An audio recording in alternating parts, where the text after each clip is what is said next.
Committee of the Whole meeting, and it is August 4th, 2015, and I do call this Committee of the Whole meeting to order.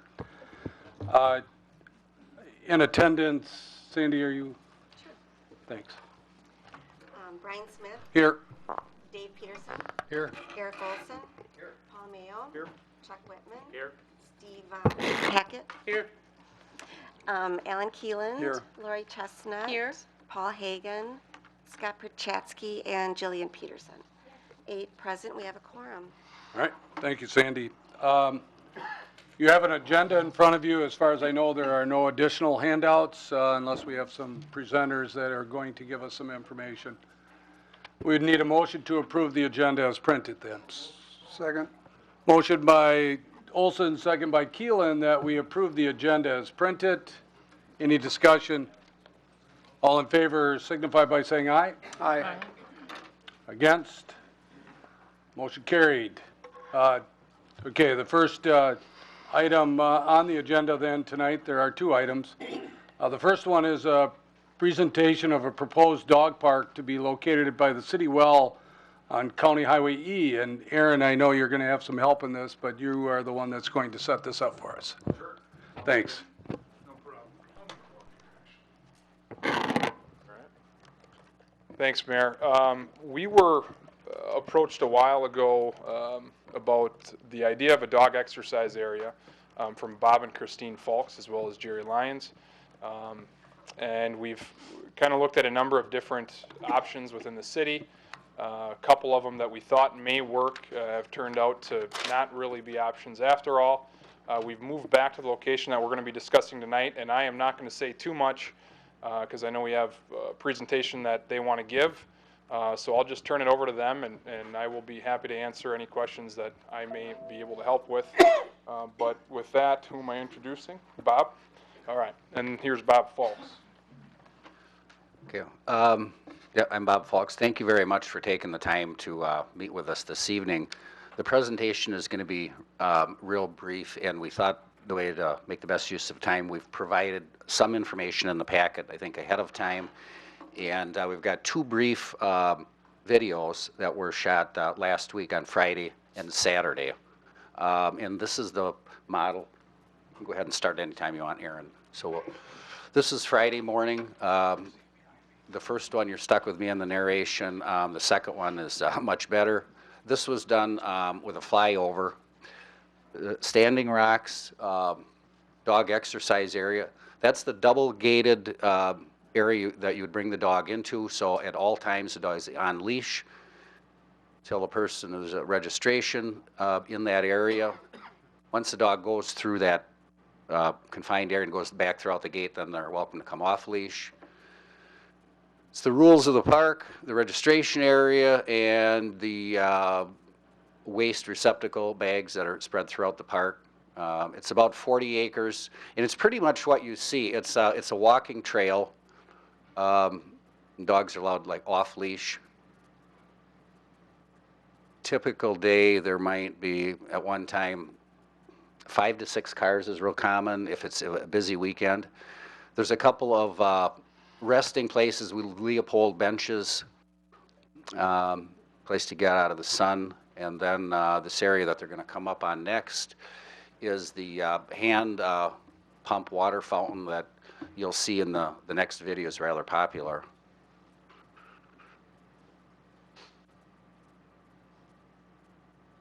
That's a little hard to see on that, but that's what that is. That's a hand pump. And then we've got 2 people on the, yeah, I think it's me and one other person, the guy with the dog.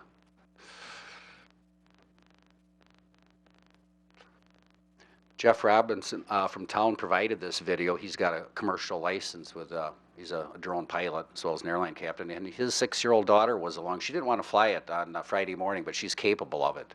So this video ends, and sorry, it got a minute longer than we wanted to, so I apologize for that. This is that's the double area again, and that is what the parking lot looks like. And that is, again, that's located on Standing Rock Road. It's mostly used by people in the city of Plover, city of Stevens Point, And Aaron, yeah, we can go right away to the next one. For the most part, it's all ages, but for the most part, it's senior citizens and middle-aged people primarily. They're small dogs and big dogs. There's enough area for that. And when we talk to people is about the area, when sometimes people have had issues with dogs, it's because the area has been too small. You'll see on this next video, this is a really standard operating procedure. And unless you've been to an exercise area like this before, it's not what you think it is, but it's going to be what's on this video. So here, maybe we got some volume.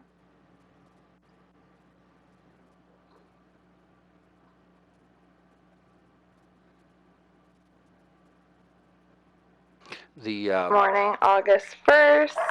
We just got to Standing Rocks Dog Park.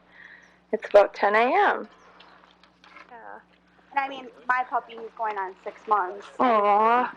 I've been bringing him here since he was probably 3 months, and I never had to worry about it. I've never, That's experienced cool. anybody, with an aggressive dog or anything. And some people come and they want to kind of keep their dogs away from playing, and that's understandable. As long as they're not, aggressive anyway, it's totally fine. Definitely. So I've only had anything but positive experiences. Cool. And I live in Clover in town. Okay. So, I don't have a fenced-in yard or anything like that, so I can't really trust him outside. Yeah. So just since he's a baby and everything. So this is a good place for you. Yeah. To So come this so you can morning, roam around. yeah, this morning I woke up and he was just being totally nuts. And I'm like, all right, come on, go to dog park. Oh, cute.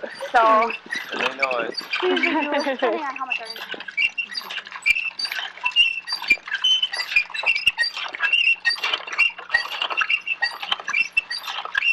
Bridget, your turn's coming up pretty soon.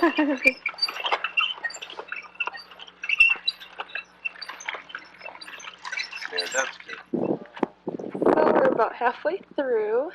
It's a beautiful day out. We've seen about 6 dogs.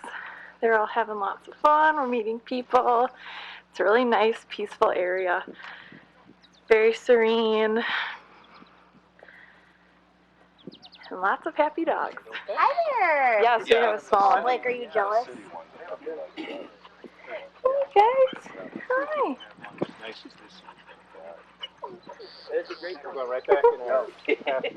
That's like the dog are had you worked on tired? before, maybe, or something? Yeah. He just needed a little help. He figured out right away. Okay. He was just totally nuts this morning. Get that side, I got this side. Yep. Don't stop, Let's fire. go. Everything's fenced in. Yeah, that's amazing. Yeah, it was. And everyone I've talked to seems to really like it. Yeah. Alright, we made the full loop. It was really cool to see all the dogs playing together and walking. Seems like a great use of the land. Okay. We got one last little piece of the video, and I apologize, I made a mistake on that. We wanted to show what the proposed area looked like down on County Trunk E. It's a flat, level field, and used currently for agriculture. And this site at Standing Rocks Park, it was a formerly reclaimed agricultural field as well, and it's got some more relief to it than this particular site. There's a little bit of undulation in that. Can we fast forward that, Aaron? Oh, you can tell how much I know about technology.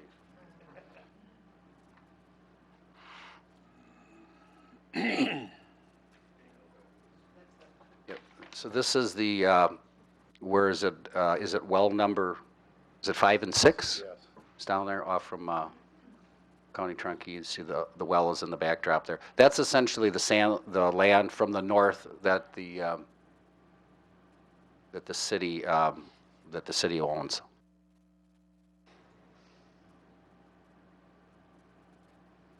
The vehicle that's parked on the roadway there is Jeff Robinson, the pilot, and his daughter.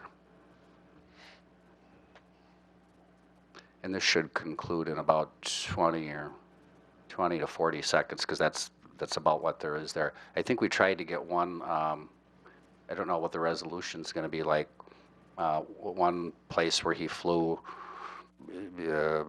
4 feet off the ground or something.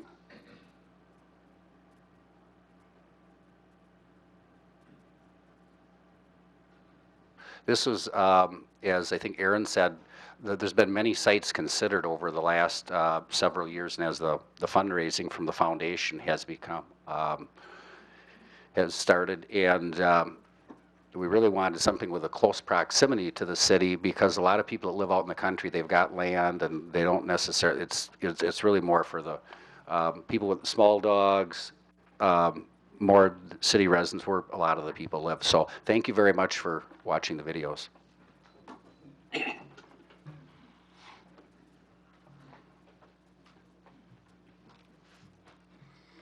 Hi there. I'm Jerry Lyons. I know most of you folks. I was just going to talk about the dog park as how it functions. And I think what you can see is it's a green space, number one. It never gets improved beyond maybe some more trees and a bench or two, some more paths. But it remains a green space through its whole usage. It's very low impact on the property. There's just a few people and a few dogs out walking. It's very good for the people as well as dogs, by the way, because you end up walking the trails. And we've traveled all around the state with our Vizsla, and almost any place we go, we find a dog park. And they're all pretty much the same. Some of them have more features. They've built, there are dog parks where they have ramps for the dogs that can run and jump into the water. There's dog parks with big hills. We were in one down by Verona that has a huge hills. It's kind of built in the bowls of the, I forget what kind of formations those are called, but there's a huge tower in the middle of it they have fenced in. There's just not much impact from a dog park. A little bit of traffic, but most of the time people that go to a dog park are there somewhere between half an hour to an hour. There's not much, you know, you take your dog out, you walk your dog, and runs around and has a good time, gets tired, you take him back and he pants in the back seat of your car all the way home or wherever you're going. So mostly that's why I wanted just to talk about dog parks in general. They're all over the place. We've yet to find anybody that has had any problems because they had a dog park. They're very low traffic areas, and they provide a great opportunity for both pets and their human companions. I think that's all I really have to say. Did we ask questions of them? Sure, let's go through their part of the presentation, then we'll ask them, if that's all right. My name is Christine Folks, and I'm the president of the Toto Foundation. Several of our board of directors are here tonight. We are the group that is behind backing this project financially. Our goal is that it would be of zero cost to the city. We would do most of the fundraising. Examples of other projects that we have fundraised for. Many of the board of directors were on the Capitol campaign for the Waupaca Library. Many of our members were instrumental in raising the funds to build the Waupaca County Humane Society, which we turned over to the Humane Society at absolutely no cost. They were debt-free when they moved into that building, and that included the land. So we are a group of citizens that we care about Waupaca. We especially care about animals. So our goal would be to raise the funds in several different ways, but to turn it over to the Waupaca County Parks, which Roger will speak to. And then as far as the maintenance of the park, our model is Standing Rocks. Their annual revenues from user fees are roughly $10,000 a year. And so that the user fees from the Waupaca exercise facility would be turned over to the Waupaca County Parks to take care of the maintenance of the facility. Roger. I'm Roger Holman with Waupaca County Parks and other areas. I was put on last so there'd be time for everybody else, as many of you have ever heard me talk before. I'll keep it very short though. The question came up when they approached us, why would Waupaca County get involved with this? Well, we already run a dog park. We run a dog park in the city limits, and we've been doing it since 2000. I went back and looked. We had a nice agreement between us. Back in 2000, we put that together, and we've had minimal, if any, problems at all. But it's too small. It is a very small site, and actually at the time we put that dog park in, there was a goal to expand it on that site, and 15 years later we have not had that opportunity. So when they came to our park committee and said, Toto came in and said, would you be interested? My committee members said absolutely yes. The way they look at something like this is an opportunity for everybody in the area. It's a wonderful approach to providing a place for people to go. A dog exercise area not only benefits the dogs, but benefits the people. And we found that they're very positive. And yes, I did go over to Portage County, did talk to Gary Speckman, the director over there. He gave me nothing but good reports on their system over there. And our role in this would be very similar to what we have with the city park. We would come in, we'd be involved with negotiating an agreement with the city so that we have an understanding who does what and where we go with it. The next thing we'd also make sure is that when we start development, that we are developing it to protect the wellhead. We're fully aware of the fact that that's the reason that property was purchased. I was actually involved with that purchase many years ago and know what the purpose of it was. We also then would look at maintaining this system. To us, it's something we go out and mow, something we may go out and groom in the winter to allow people to get through. We'd also be out there to collect waste material, if there is any. Obviously, in the dog park, you may have some waste material that comes out. We would be involved with the design and development, making sure that we have adequate parking, be it 5, 10 spaces, we'd have to determine that. We'd also be involved with enforcement. The county's job is to enforce the rules within these properties. We actually have enforcement rights within the city limits at our dog park out there and have had one occasion where we've had to kick a dog out. And we did. And it happened to be the person whose dog it belonged to was the president of our friends group. So obviously we're willing to do that. But there are problems. We just don't have a lot of problems with this system. We've had a lot of thanks is what we get. And I think this is an opportunity for the city to actually utilize some property, and their involvement beyond that is really just to make sure we're following what we say we will do in our agreement and then benefit by having it in your backyard. And with that, I'll stop. Thanks, Roger. Anybody else that would like to? Okay. Tim, you had, You meant, hold on a second. you mentioned a little bit about enforcement, but I'm assuming, is the county going to be doing law enforcement out there then? We do both. Our county parks department actually can do enforcement of our own ordinance, and that's written within. And we would write, what we do is we write the easements and the agreements, so we have the enforcement right on the property. I'm talking about dog bites. As far as there's a dog bite, then we'd have to bring our county out there to take care of it. We'd Well, make, law enforcement has to investigate dog bites. So Right. do you have a provision in place for the county to do that? I could not answer that. I don't know. I assume they do, but I can't answer that. How do we handle it now? Tim? Well, we take reports on that, and is the area is expanded, Standing Rock, I'd be curious to know how many incidents of dog bites they have out there, against people and against dogs, because we investigate them. And I'm aware of one fatality out there in the last couple of years. Yeah, they I had don't think the county parks investigated that. No, I'm sure their county sheriff's department was Yeah, involved. so- Correct. Our sheriff's department would be involved with those type of investigations. I'm not aware of what the procedure is, though. Well, if it's city, I guess we need to determine who's doing that enforcement. I mean, if it's city property, it should be city, and I guess I'd need a number of calls if we're gonna have to be responding there. We have to be prepared to do that. Okay, thank you. Okay. Aaron, I'm sure you're taking notes here, so that's one thing that they probably have not discussed, so we need to take that into consideration. Did you have to investigate the one near the recycling center? We've had a number of dog attacks, dog bites on other dogs. At that center? Yes. Is it? I Okay. mean, over the years, it's not, we have one a year that's probably Yeah, I what it understand. is. Right. But as you expand and bring. So you more went and people in- investigated those out there and, Yeah, okay. I can't say off the top of my head if there's been a bite to a person. I can. They were park employees, but that was the dog we kicked out. So, but I don't know if we ever called anybody in on those, because I don't know if we had breakage of the skin or that type of thing, but. Thank you. Okay, any council members would like to ask these individuals that have talked so far any questions? How do you enforce the income? Dave, hold on a second. Jillian had her hand up first. I'll let Jillian go first. I'm just curious about what, if it's city property, what our liability is if somebody were to get bit or hurt out there because of it. The agreement with the recycling site is the city is indemnified. County does carry you on our insurance, I believe is how it's set up, so that the county insurance is the first line that comes up. I cannot ever, I wouldn't stand here and tell you eventually they couldn't get to the city because it's like anything else.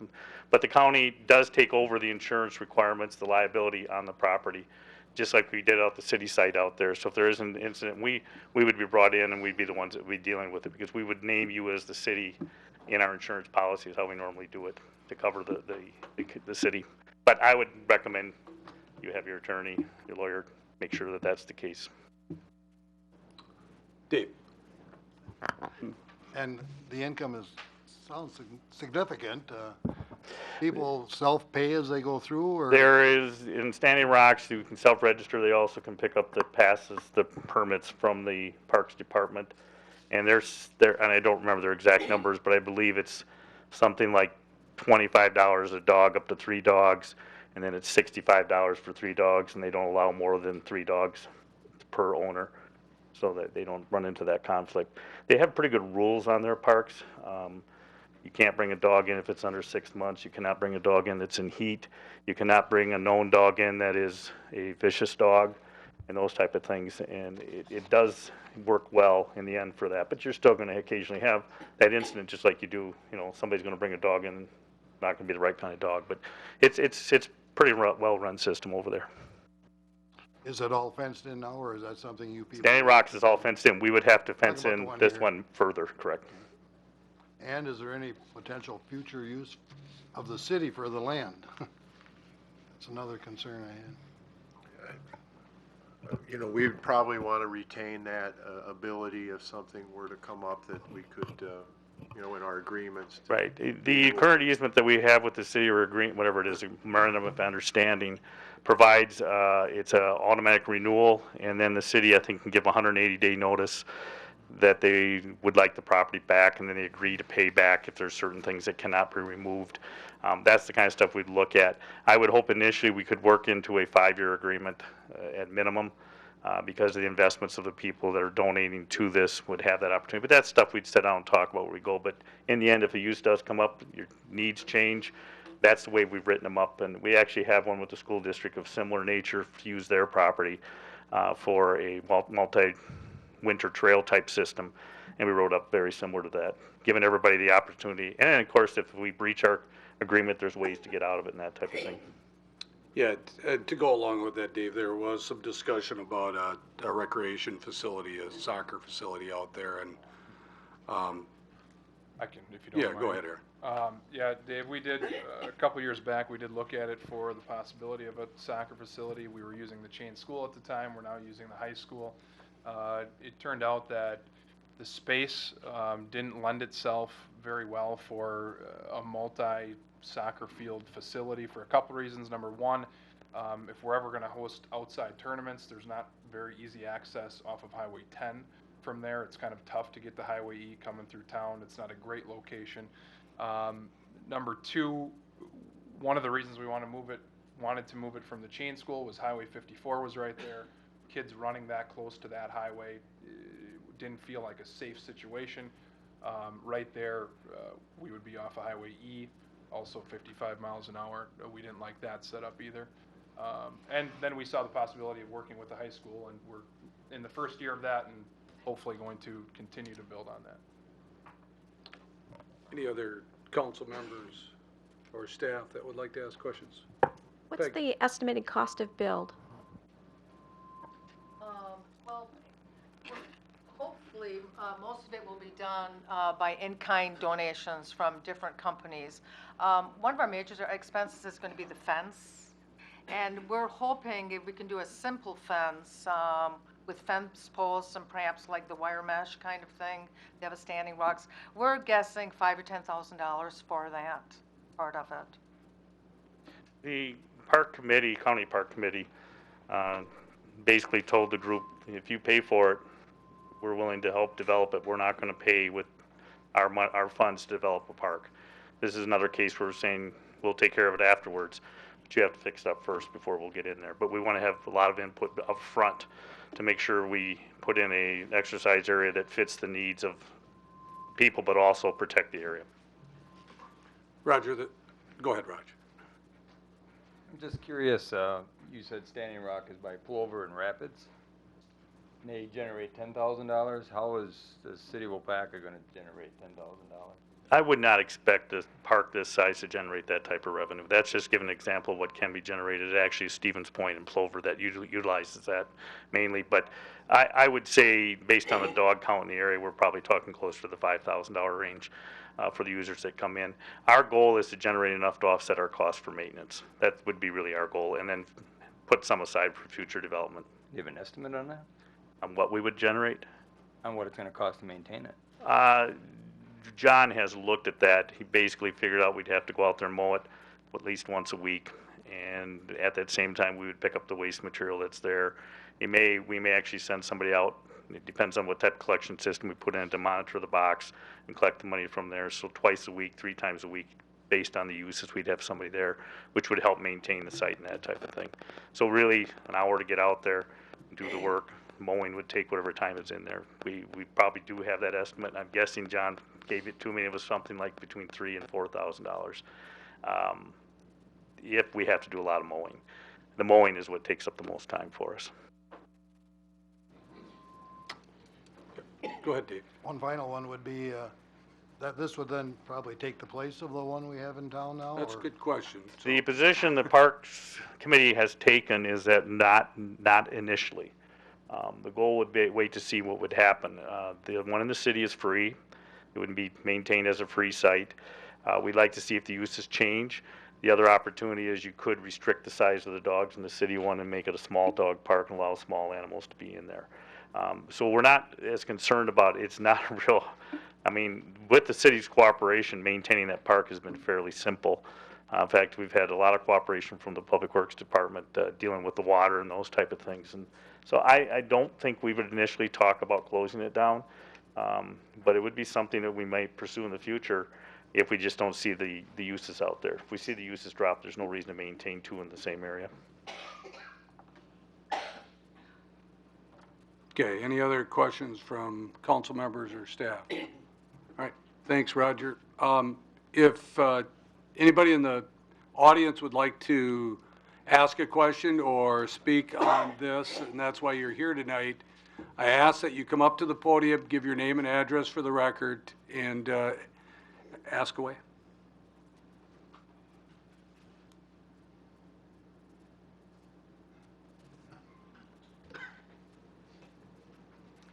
I'm Sherry Lang. We live right across from it at N2279 County E. Just wondering, you say with the fence, it's going to be just fence posts. There's 2 active farms right next to that. What's going to be the prevention of these dogs going over this fence and running cattle through the fence? Who's going to pay for that? Well, I would say Hold on. We are broadcasting this, so we need people to be near a microphone, so if you would. I would say that the dog would have to probably be able to jump over a 6-foot fence to escape from the dog park. Okay, and you're saying that won't happen? Well, there might be a dog that can jump 6 feet. I don't know of one, but I'm saying maybe there is a dog in the circus or something that could do that. Okay.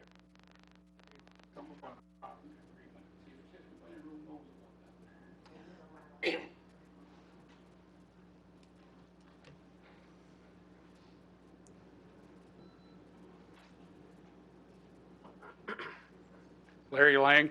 I'm another farmer out there by the land. And I was curious, how many people in this room know I have a cropping agreement with the city? We're aware of that, Larry. The council is aware that we have a crop agreement with you. Right. So Okay. when that cropping agreement is gone, is what's gonna happen? Where are you going with this? I'm Well, sorry. where I'm going is, I'm paid not to plant corn on my own land. So once the cropping agreement is gone, how will come the nitrogen trucks? What happens to your wells then? Thanks, Larry. Anybody else that would like to ask questions? Make comments? Steve, go ahead.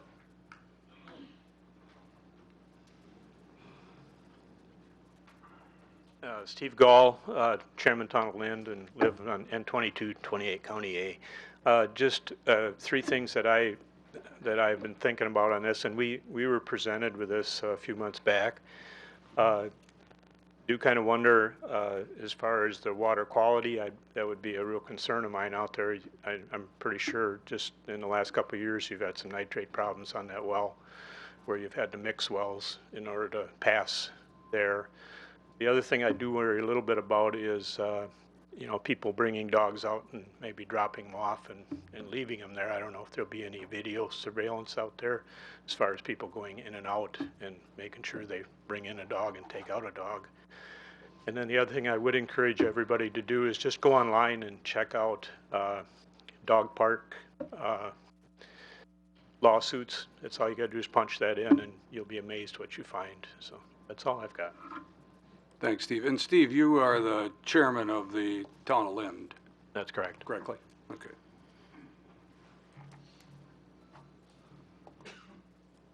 Anybody else that would like to ask questions? Any rebuttal comments? Again, tonight was just to get input on this. The committee is looking at proposing this to the city is going to take this information and decide whether they want to move forward with this. Council, you will either see this in the future or you won't see this in the future, depending on what they decide to do on that. Is that? Yeah, I think you hit it on the head. I think we wanted to get everyone to know that this is being talked about, get the idea out there, present it to council. Obviously, the people that were invited from Lind. And some of these questions that Chief Golk brought up, as well as other people in the audience, are what we were looking for out of this. We weren't looking to answer every question tonight, but get the concept out there and hopefully bring, I believe, more information forward in the future. Bob, thanks, Aaron. Yeah, I did have one other comment based on some of the questions that were asked, and that's this. We can certainly, having a dog that's in a pet therapy program, Christine heads that up. The reason they do that is for liability and the insurance and those particular issues.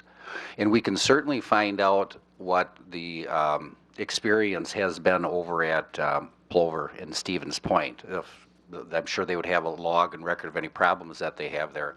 What we've been told, and we don't know this, but it seems like it makes sense. What a lot of people have told us that when you get a dog park that's too small, that's when you run into trouble with the dogs. Because in these large areas, what happens is the dogs, they kind of look at one and they take off and they run through the field and that sort of a thing. So, but if the committee as a whole, because they were going to talk about this later on, we can certainly get any other information we can gather from the closest model that we could find in Portage County, and certainly Roger's been talking to Roger Holman, different park and recs departments around the state to before he signed on to help support this matter. Thank you. Thanks, Bob. In our packet, go ahead, Raj. Just quickly, we did have one lawsuit filed that we were involved with. We had an individual who a dog ran into her and broke her leg, and the lawsuit was filed, but the county was not involved in the end. It turns out the dog owner does have liability that is involved there. So we were involved with it, more deeply involved than we wanted to be. The person that got run into was Christy Harris, who was our program assistant. But it was settled without any involvement through our insurance or anything that way. So, but like Aaron has got the list here, we will check out all those different areas and see what we've got there, see if they are really issues that we should be addressing beyond what we've done so far. Okay, thanks. Within our... Sure, Sherry. Sherry Ling again. If the county's going to take over taking care of this, will county taxpayers be made aware of that? Because we definitely aren't like centrally located in the county that a lot of people are going to get to utilize this. And if county taxpayers are all going to be paying for upkeep of this, are they going to be made known of that?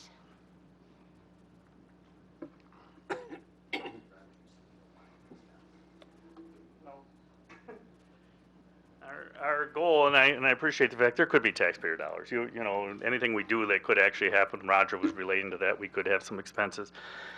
What we found with the dog park we currently have is people donate money, and I'm not talking small money. The recent check that we got was $1,000, and that's just one that we recently got. And and we do take donations all along to help improve and maintain the site.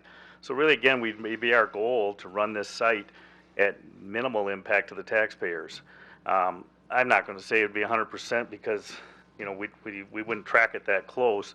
But right now, we know we can recover most of our costs with donations on what we're currently doing. And all of the projects, the fencing, all that material was actually donated. All the money was donated for that. Your question whether or not the public would be aware of it, they would be aware as we move through the process. And just the same way they're aware of anything that we do, the press will make sure they hear about it. And the paper, of course, is here tonight, so I'm sure there'll be some of that in the paper. And I know Jack will put it on the radio. That stuff does get out there. So we're not hiding anything. We're more than willing to sit down and talk to anybody that's got questions. The county just said if this is an opportunity, we'd be willing to be involved, and that's where we stand with it right now. Thanks. In our packet that we received, council members, on the committee of the whole, there is a what's called a proposed Tails to Trails brochure or whatever. It just describes what this dog park is, but it also has contact information in there. I don't know how many of the individuals that are here tonight received that, but you can certainly call City Hall, and the clerk's office would be more than willing to either print that out for you or electronically send that to you so that you could receive that. And that would give you at least contact information. You can also contact Aaron, our City Parks and Rec Director at the City Parks office too, and that's 258-4435, is that right? 258-4435.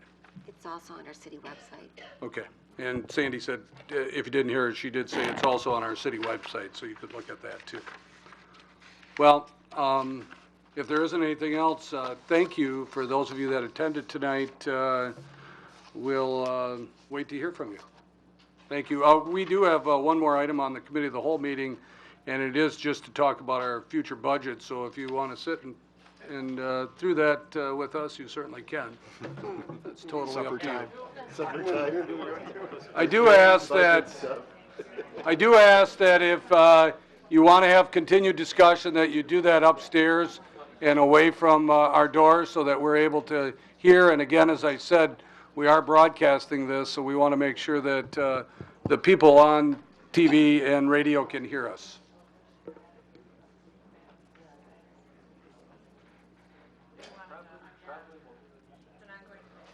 And the crowd disperses. Okay, let's move on then. We have Kathy, our finance director, is going to give us an overview of the city's budget and our budget calendar for 2016. Kathy. Thank you, Mayor. As it's only August and the state budget was only passed back in June, not all of the information has been disseminated as up to the point where the governor's vetoes by line item have been interpreted by the state departments to be able to tell municipalities exactly what the impact is going to be for us for the 2016 budget.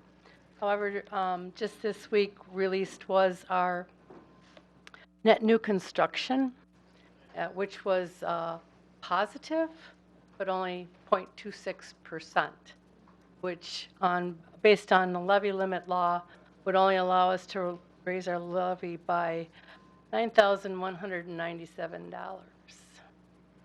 We also had a reduction in our assessed value, so that's also going to be playing on an impact.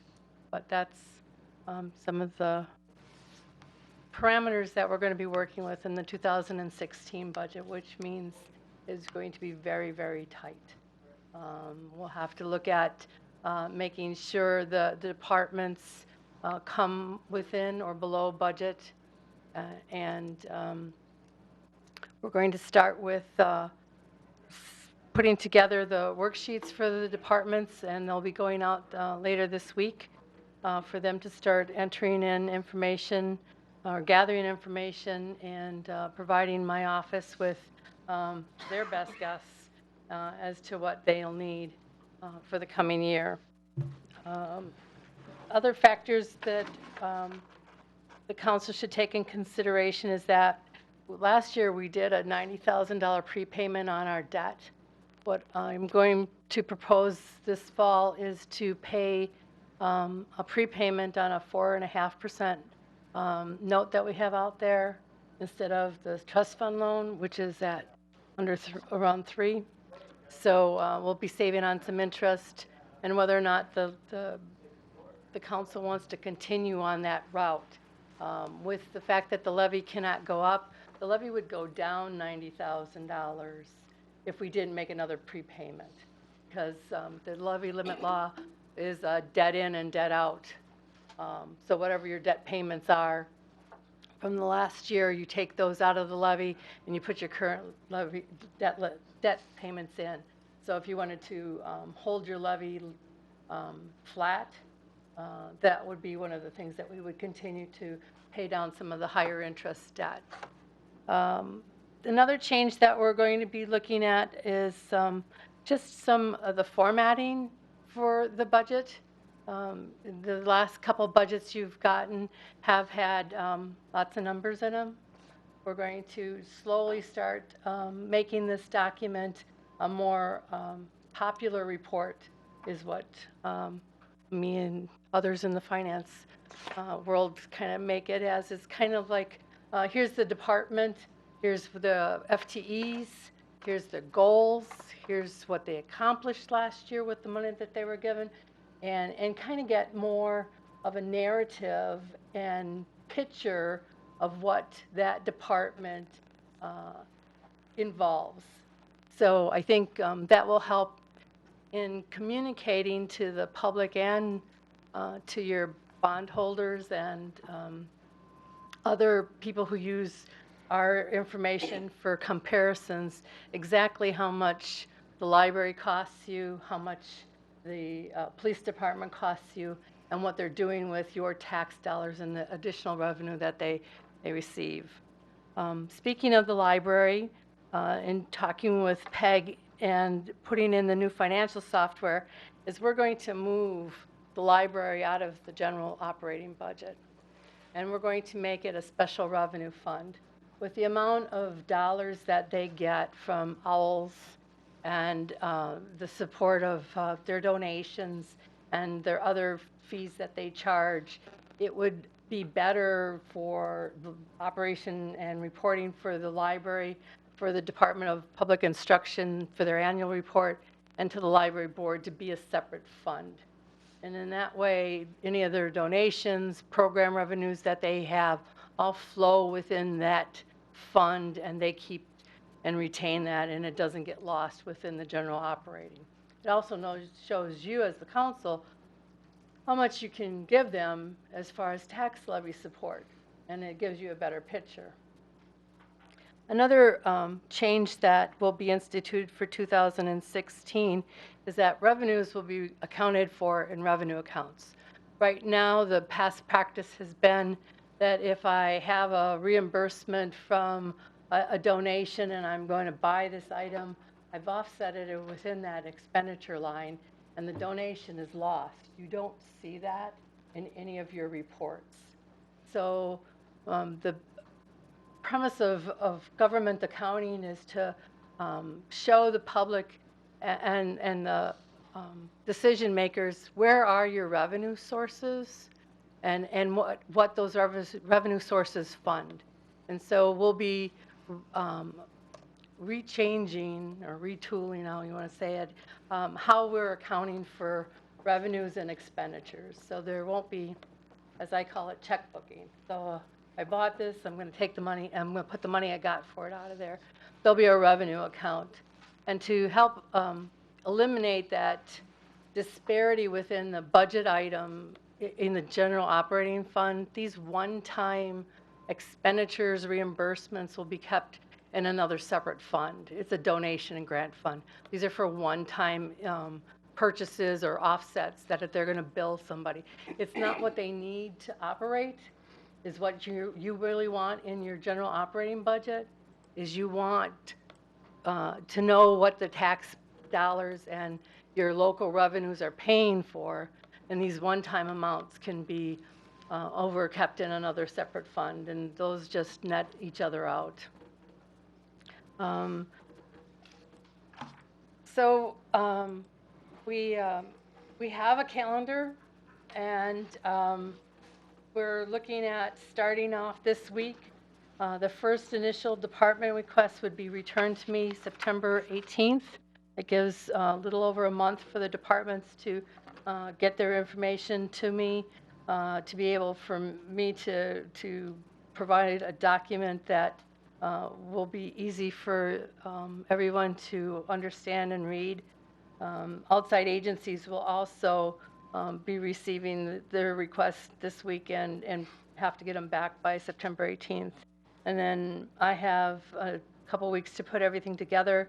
The week of October 5th, my staff and the departments and the city administrator will meet with Mayor Smith to do a high-end review to see what we've accomplished.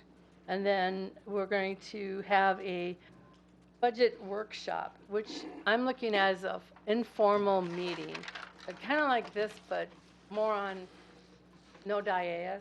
So you're not gonna, you'll be on the same level as everybody else, and that I think it's a little bit more communication, interaction between the departments. That way, if the departments are there, it's not. It's been in my past that if somebody in the Public Works is making a presentation, but the police department or Park and Rec are there, they'll also chime in. And it's a back and forth. It isn't this big presentation. It's just an overview. Let's discuss that kind of thing. And then we'll pass the water, sewer, and online budgets on the October 20th council. And then further discussions would be November 3rd if necessary. We'd publish so that we would have the public hearing for the budget on November 17th, and that gives me plenty of time to provide the information to the city treasurer or the county treasurer to cut our tax bills. And hopefully I'll have better numbers going forward as some of the stuff comes in. The city is out right now for proposals for the health insurance. We did, in my memo, we did get a first renewal from We Trust at 6.5% increase, which our new benefit advisors feels that we can do much better. And it had to do with our loss ratio for April and May spiking very high. And so if anybody has any questions, I'm more than willing to answer any. Thank you, Kathy. Since Kathy talked about the health insurance, remember it's been the policy of the council over the last few years that any increases in health insurance would be bared by the employees and would not have a budget impact on us. So unless we hear something differently there, we would expect that. So hopefully we can get that rate down. That would be quite devastating, quite honestly, for the employees to have to take up that full amount, although it could be very devastating to the city too if they had to take it up. So hopefully we can work on that. Looking forward to the budget process this year. It will be a little bit different and I think a little bit more hands-on for all of us. I'm looking forward to the models that Kathy plans on using, where if we have an item that we would like to see added or removed to our budget, she'll be able to tell us instantaneously how that will affect the bottom line. And I think that will be very helpful for you and for staff to get a good grasp on what the budget is. So thank you, Kathy. Any questions of Kathy? If not, we're looking for a motion to adjourn the committee of the whole meeting. So move. We have a motion by Hackett, second by Dave Peterson, that we adjourn our committee of the whole meeting. Any discussion, or all in favor signify by saying aye. Aye. Against, motion carried. It is 6:07 PM. We need a break, or can we go forward? Ready to our regular city council meeting. It is 6:07 PM on August 4th, 2015, and I do call this meeting to order. As always, for the beginning of a council meeting, we will start with the Pledge of Allegiance. Everyone please rise and face the flag. I pledge allegiance to the flag of the United States of America and to the republic for which it stands, one nation, under God, indivisible, with liberty and justice for all.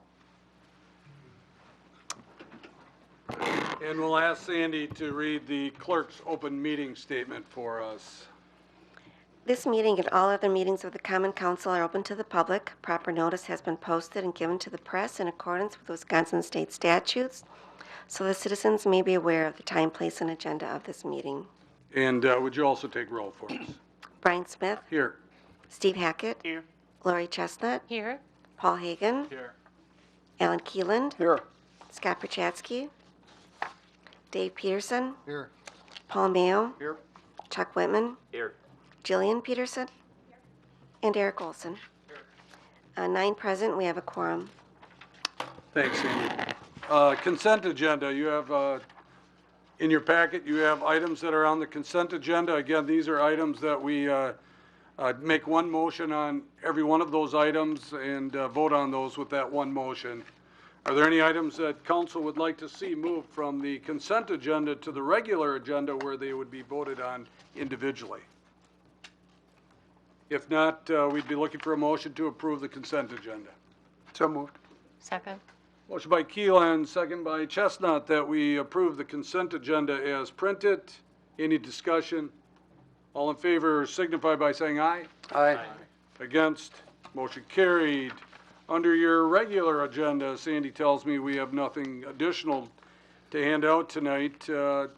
Unless you have any changes, council members, I would ask that we approve this agenda. Make that in the form of a motion.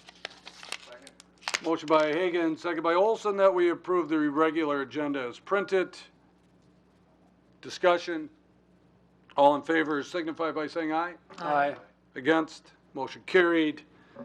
Under announcements and correspondence, we have a certificate of appreciation to Barb Rober for 15 years of service to the city. We do have that for her today. 15 years must be a lot because she won a trip to San Diego, so, no, actually, she's on vacation in San Diego. So she isn't able to get here tonight. Sandy will make sure that she receives that.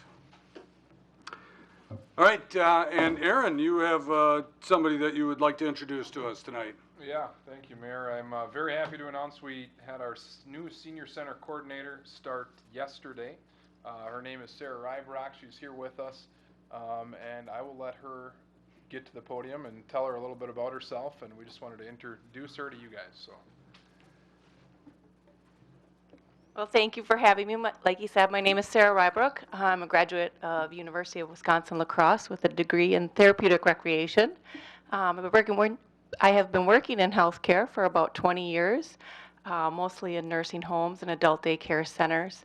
I'm excited to try out the senior center. I think that's a really great opportunity. I've met some wonderful people already, so I know it's a great program that's been established, and I hope just to build on that and, have continued success at the senior center. So thank you for having me, and if you have any questions for me, stop in.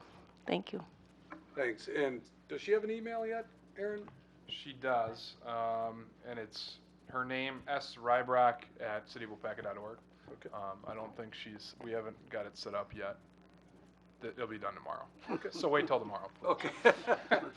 I do want to say that Sarah was one of 6 people who got interviewed, 6 candidates, and one of 2 finalists.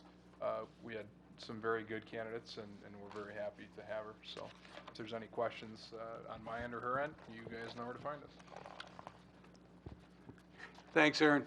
Thank you. Good luck, Sarah. All right, let's move on then. You have a senior, is that an advisory meeting, or did you have that already? That is tomorrow. That's tomorrow, okay. So we'll get her started tomorrow with that. All right, next we have a proclamation. This is a spinal cord injury awareness proclamation, so I will read that. Spinal Cord Injury Awareness Month proclamation. Whereas the annual incidences of spinal cord injury, SCI, is approximately 12,000 new cases each year in the United States, with more than 250 being here in Wisconsin. And whereas anyone can suffer from a spinal cord injury, and more than 23,000 individuals in Wisconsin have SCI, and the therapy required in care for these individuals can vary greatly. And whereas an estimated 100,000 of those individuals are veterans who were impacted by spinal cord injury while serving as members of the United States Armed Forces.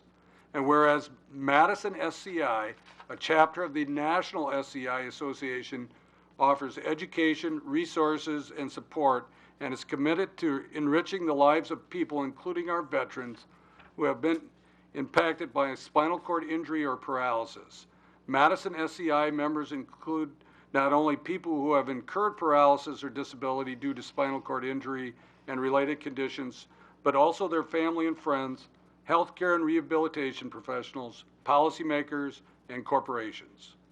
Whereas spinal cord injury research benefits not only the paralyzed, it also has the potential to discover cures for other diseases such as strokes, Alzheimer's, Huntington's, multiple sclerosis, Parkinson's, post-polio syndrome, transverse myelitis. Am I close? Myelitis. Myelitis? Okay, thank you. Traumatic brain injury, and many other traumas and diseases of the central nervous system. There is a need for increased awareness, education, resources, and the investment in research here in Wisconsin to continue to improve the quality of life for individuals in spinal cord injuries. And whereas the dedication of local, regional, and national organizations, researchers, doctors, volunteers, and individuals that are working to improve the quality of life for individuals, family, and friends impacted by SCI is to be commended. And whereas Madison SCI is recognizing September 2015 as Spinal Cord Injury Awareness Month. Now therefore I, Mayor Brian Smith, on behalf of the City of Waupaca, do hereby proclaim the month of September 2015 to be Spinal Cord Injury Awareness Month in the City of Waupaca, Wisconsin, and I encourage individuals and businesses in our state to join in this observance and get involved in the effort. Okay, next we have public input. If there's anybody in the audience or council members or staff that would like to give us input on a non-agenda item, please step up to the podium, give your name and address for the record. Do I need to step up to the podium? You're close enough. Okay.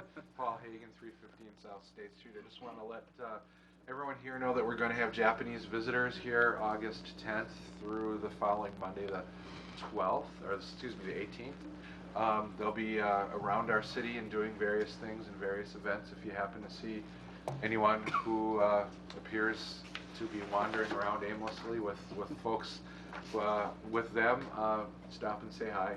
So, and we have a very active program here with the International Exchange, and always looking for new folks to join us. All right. Thanks, Paul. Any other FYI or public input? All right. If not, we're going to ask that we close up shop here. We're going to have a closed session to discuss some things, and I'll just read this legally, our legal statement here. We're asking that we have a motion to convene into closed session in accordance with Wisconsin State Statutes 19.85, Parent 1, Parent G, to confer with legal counsel for the governmental body who is rendering oral or written advice concerning strategy to be adopted by the body with respect to litigation in which it is or is likely to become involved. A lot of words, but basically we're looking to have some discussion in closed session. Any action that's going to be taken will be taken in open session. Whether that still happens tonight or at a future meeting, we'll we'll certainly end up in open session, and we will come back into open session. Kathy, how long do you estimate that this will take about? 10 minutes, 10, Okay. 15 minutes. Okay, so 20 minutes. So I'd ask everybody, department heads, you are welcome to stay if you'd like. You can step out if you would like to too. Anybody that's in the audience, including the press, of course, I would ask that you step out for about 20 minutes. If you need to take chairs with you out in the hallway, go ahead and do that. You'll get a cocktail. Yep.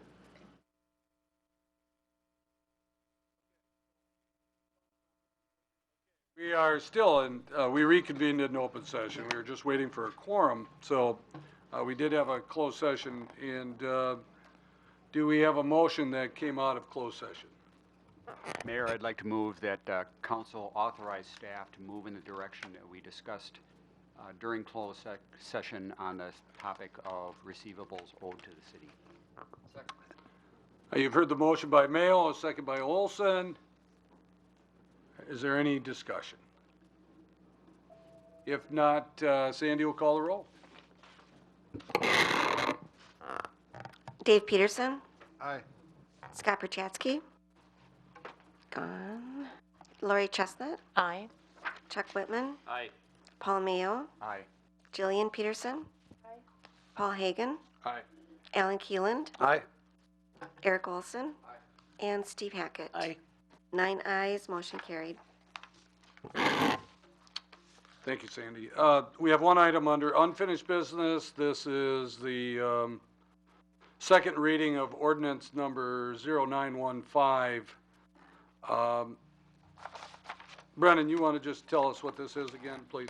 Yep, this is just a follow-up rezone for the proposed Anytime Fitness in Fox Valley Hematology and Oncology Center located at the former Cherney facility. It was previously zoned I-1 and has been, or is being requested to be rezoned to B4 Strip Commercial District.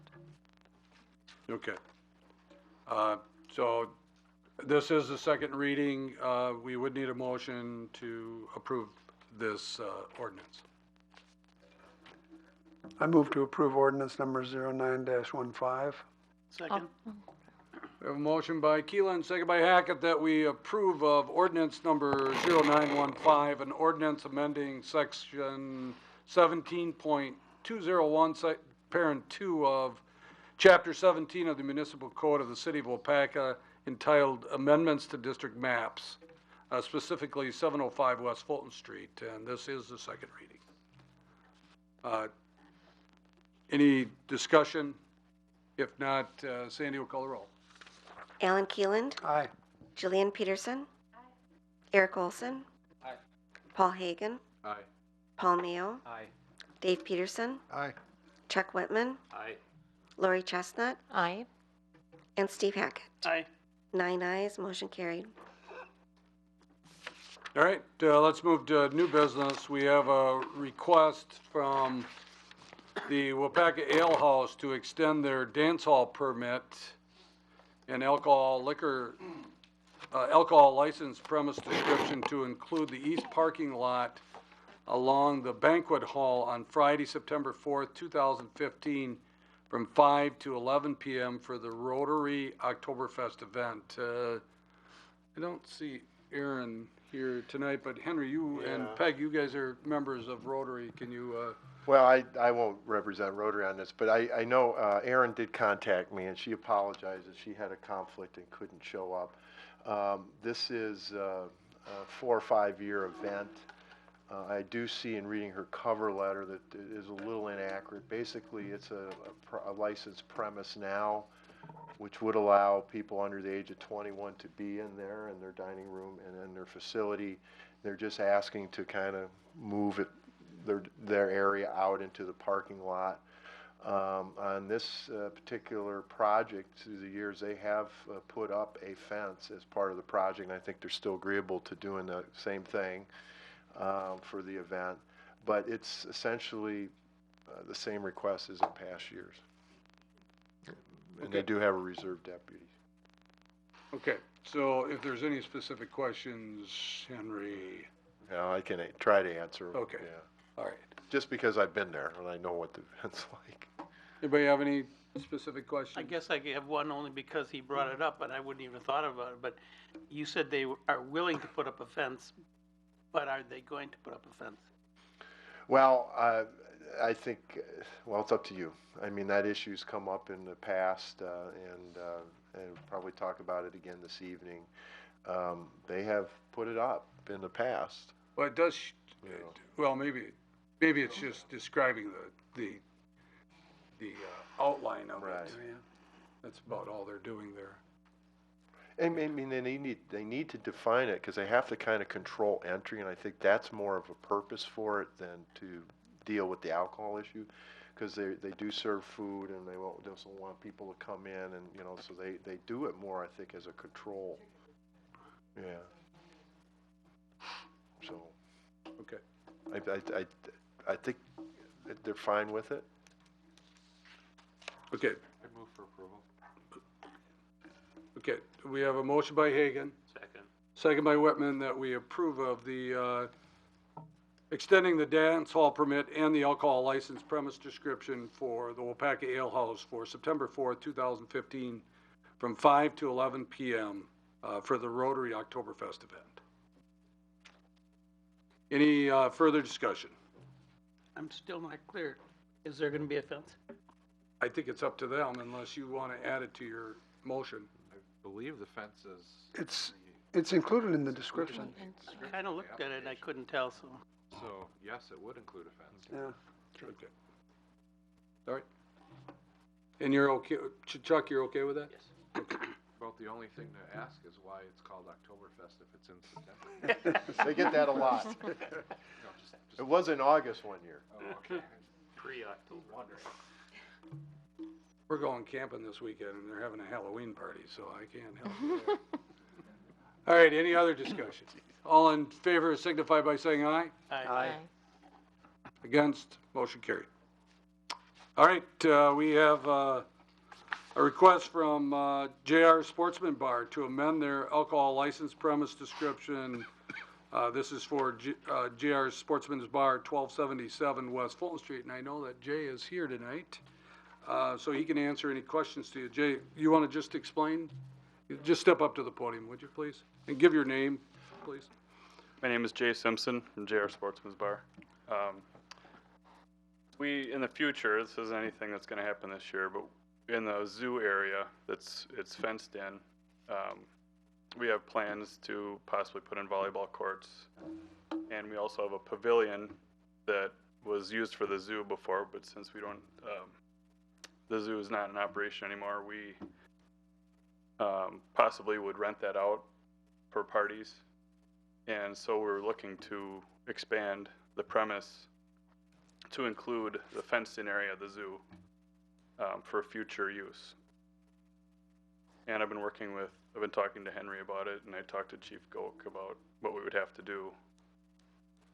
And basically, that's it. We would have to put a walkway. Chief Goak would like a fenced walkway on the northwest corner of the parking lot and the west corner side of the parking lot.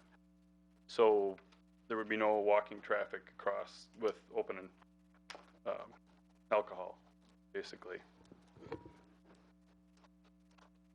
Okay, so, and you said, Jay, that it's not anything that you're going to do this year, but you plan on maybe doing that before this license is, because the next time we would renew your license would be July 1st of 2016, so it's possible that you might do something in the spring? Yeah, right. Okay, and that's why you're asking for that at this time? Right.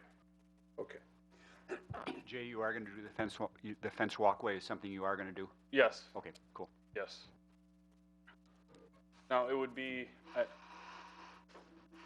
just for, because it's going to be seasonal out there, if it would be volleyball or, summertime activities.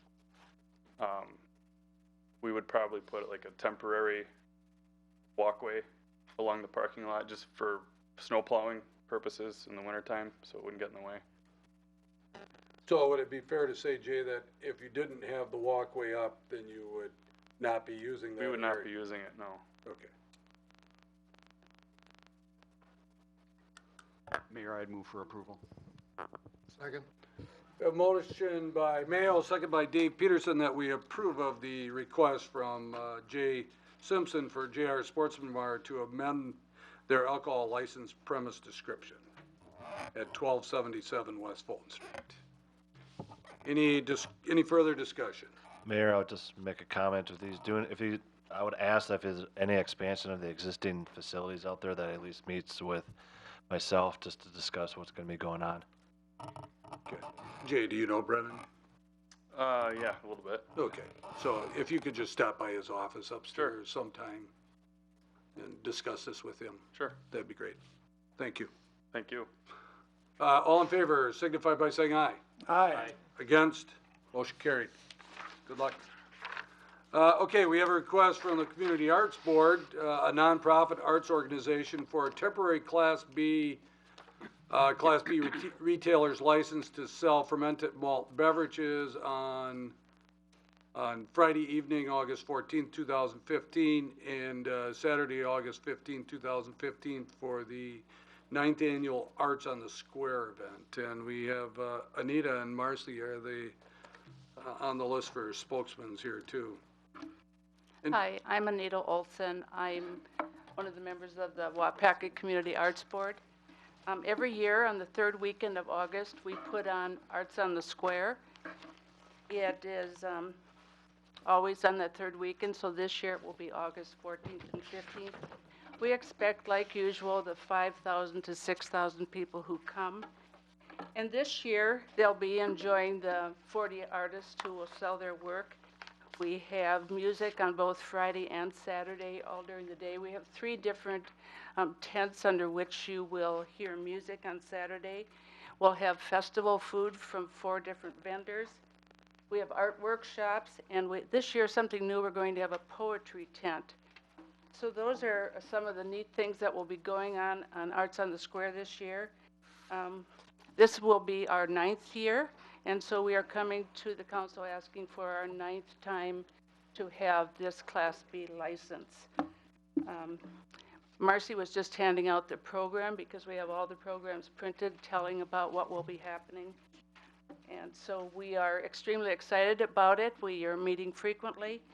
And to finish my statements, I want to say thank you to the city for always supporting us on this art festival, because it's part of the hotel motel tax revenue that is, we get an allotment of that too. So thank you to all of you.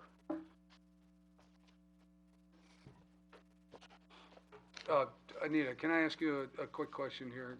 Because Oh, sure. it doesn't say it on your license, but I just want to understand that. Your Friday night event, let me go back to that page. Sorry, real quick. It runs from 4 to 11 p.m. on the 14th, and then it runs from 10 to 4 on Saturday. So would it be fair to say that your organization is asking for this license for that time frame? That time frame, yes. Okay. And on Friday, we only occupy 1 tent, which is the tent on East Fulton. So And you're only asking for it? That's for Friday night. And Yeah. then Saturday, the artists all arrive, the workshop people all arrive, the other musicians throughout the day arrive, and the poetry tent will be going, as well as all those workshops throughout the day, and that's from 10 to 4. Okay. So you'll be done serving at 11 o'clock on Friday night? Yes. Or, okay. Yes, yes. And 4 o'clock on Saturday? Yes. And during that time, we have a security person who is hired for all of that time. Okay. I think Lori has a question. I have a question, Anita. Is this for the strolling open intoxicants also? Are you asking for that in this? We are asking for that. That would only be on Saturday, though. That would be on Friday under that tent, too. Well, under but it the would tent. be under the tent on Friday, because there's no place to go. There's of no interest to go anywhere else on Friday night, because we don't even have any other people around. But, okay. But on Saturday, you're going to have 2 different tents that are serving? We would like to have 2 tents, one on Union Street on Saturday, and then the same area on Fulton Street. Are you going to have more than one bartender? Yes? Okay, because your statement only says bartender. Oh, I'm going to I have need to make Marcy sure that talk there's on that. enough coverage Marcy, there. just give your name, please. My name's Marcy Reynolds. I'm the president of the Arts Board. So what we're really envisioning is just serving the beer from the same site both Friday night and Saturday. And we would like the strolling option so that we don't have to be selling it from two different sites. Does that make sense? This is what we've done. All right, so you may have not have been to Arts on the Square. So the main tent is where we sell the food and the beer. And that's what we've done for the past 8 years. And on Saturday, we also last year trialed selling beer from that same site. The issue that we would like to change is we'd like people to be able to walk out of the tent and stroll the grounds if they choose to do so with a beer. So we're not selling it out of any additional sites. We're just the same site. We would just like to be able to allow people to leave the tent. And then you have two tents was there on Union Street you were going to have a tent? There is a tent on Union Street. There's a tent that has a certain type of music on Union Street, and then the one on Fulton has the main stage. There's a poetry tent stage, and then there's the bandstand stage. So there's actually 4 different stages going on simultaneously. And then you just want to sell intoxicants from the one tent? Just from the one tent like we always have. But you want to have the intoxicants out into the, wherever you, the streets and everything? And I think we developed a map. It's kind of a defined what we call the festival grounds. So it would be that people would be able to walk around the festival if they chose to with a beer. Mm-hmm. Yeah, Marcy, this is slightly different. The map does say tents where beer and wine will be served. Just licensed beer. Bartenders at each location. We had a couple of ideas, Henry. One was if we couldn't do the strolling, then we would ask that we could also Yes, sell so beer that- from the Union Street stage. So this map kind of is that fallback position. Okay. Yeah. Okay. It might be a little confusing for you guys, but. We try to get it all on one map. So Oh, you didn't okay. have Yeah, there's 3 2 maps. options there, I guess. Peg, the library is closed on that day, right? Yes. We are closed. Okay. Mayor, I'd like to move for approval. Second. We have a motion by Mayo, a second by Keelan that we approve of the request from the Community Arts Board for a temporary Class B retailer's license for August 14th, 2015 and Saturday, August 15th, 2015. And the times were on Friday. Again, they were, I keep moving around here, sorry. The times were 4 to 11 p.m. on the 14th and then 10 a.m. to 4 p.m. on Saturday, the 15th. Any further discussion? so the change this year is open intoxicants from the 2 green boxes, the 2 areas? From the one area, actually. Okay, just from the longer one. Mm-hmm. Yeah, the one on Fulton Street. Serving. Your question is serving. We're only serving it from one site. Okay. But they will be able to walk Anywhere from that we serving got it. area all the way across the front lawn over to Union Street, right across from Weasels. the parking lot. Yeah. Mainly, I think that the main reason we'd like to do this is because we have like such great music in both the Union Street and the main tent, and people want to do it all, so they kind of want to go back and forth. And we've had such a great reputation for our beer sales for the last 8 years. We've sold very little beer. Actually, last year on Saturday, there were just a few people that wanted to do that, and we just would like to lift that restriction. Well, and again, this is a departure from the fenced-in area that we've always done. Right. And, you know, I think that needs to be brought out and Mm-hmm. you know, this is again another situation where we're having open intoxicants out in a specific area, in an uncontrolled area, where people can, I mean, are there going to be volunteers or other people controlling if someone walks across Main Street and open intoxicant? Well, we're planning on having an officer. We're going to have signage that they are not able to step over the boundaries that we set. They will be wristbanded. They'll have a blue cup with an Arts Board insignia on it, so it'll be very clear. Our Arts Board volunteers, we have a roster of volunteers that will be selling the tickets and banding and checking IDs that will also be watching, especially since it's the first year of the strolling type ordinance.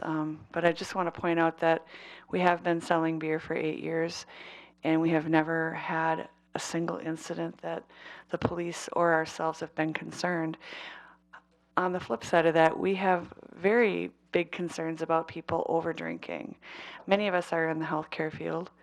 Many of us work with people with addictions. We've only sold, last year for 2 days, we sold a total of 750 beers for 5,000 people. So it's not that we're trying to promote a drinking event.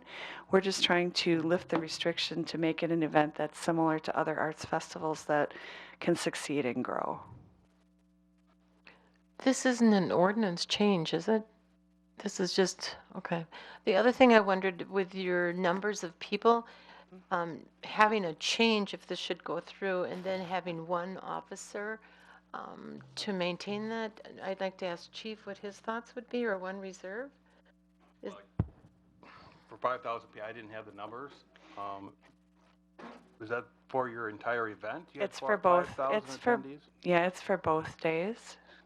The dance is where the majority of the beer in the past 8 years has been sold. And the dance, probably we get between 300 and 400 last year, I think was our biggest dance. I think we're anticipating and hoping for more people this year. But throughout the day, you know, there's a lot of people that just stay out by the artists. There's people that go to workshops. It's a very diverse group of people, all ages. Any other questions or comments? If not, all in favor signify by saying aye. Aye. Against? Aye. Motion carried. We have 8 ayes, 1 no. Thank you Motion very carries. much, and I hope that you guys all can come down because it's going to be bigger and better than ever. Good luck. Thank you. Okay, next, this is a little bit of a carryover, this next one. It's a closure of Main Street on Thursday, August 27th, 2015, from 6 a.m. to 8 p.m. from the intersection of South Main and Union Streets north to the intersection of South Main and Fulton Street for the Sputter Mini Open. Henry? Yes, Mayor, you're absolutely right. The council approved the event last meeting, but the action to close the Main Street was not taken, so this was just a follow-up.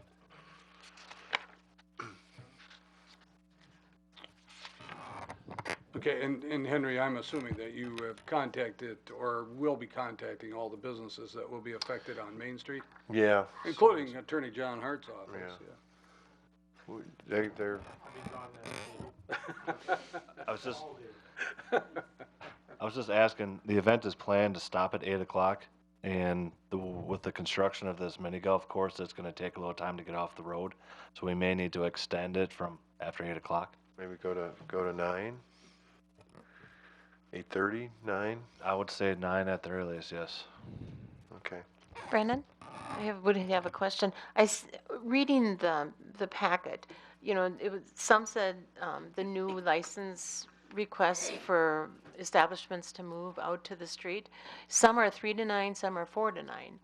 What is I don't know if anyone else noticed that, but there's 2 different times. Like for Little Fat Gretchen's, they're asking 4 to 8, and for, I think, the pub, that was like 3 to 9, and what was the other one? So there was just that discrepancy in time, and I wondered about that.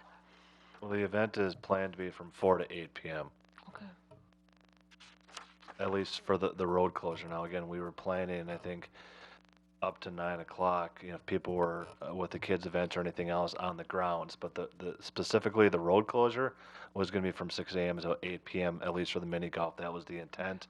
But again, with the cleanup of the area and everything else, It's probably gonna have to go to at least 9 o'clock. John, and we have, Attorney Hart, we have no problems with just switching the time there? Okay. Okay. Okay, so your request then really would be from 6 a.m. to 9 p.m. Correct? So we'd be looking for a motion for that. Is 9 o'clock enough time for you to get picked up? You wanna go a little farther? Make it 10. Make a motion, we close the street from, was it 6? 6 a.m. 6 till 10 p.m. 6 a.m. till 10 p.m.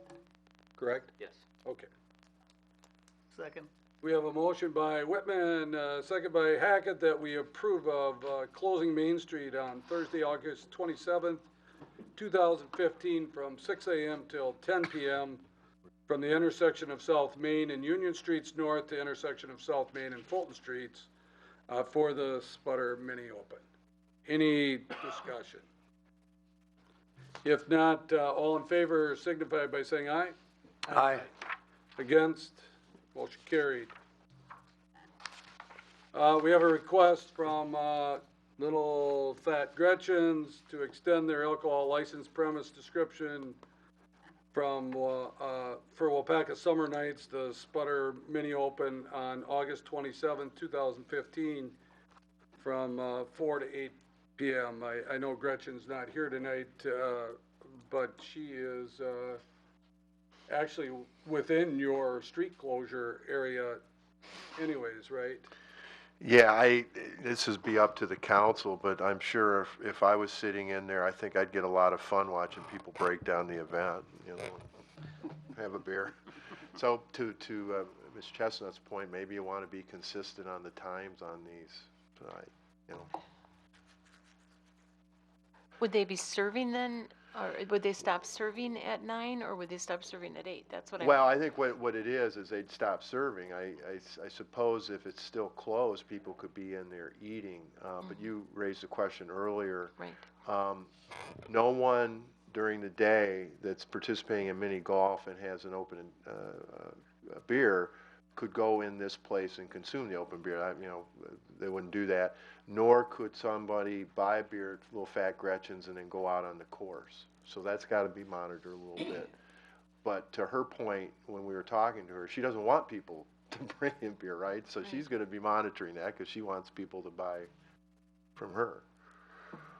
But again, on the request, you know, a couple people have communicated with her on our committee, so it's, you know, we weren't consistent on the time. So I don't think she would mind if you extend it. I'm not sure what her normal hours are anyways. I think Usually to 7 or 8. Yeah. 7 Is it? So that would be to her closing anyway. So. Right. So if you want to just keep it the same, I'm sure she'd be fine. I would have another question for Attorney Hart.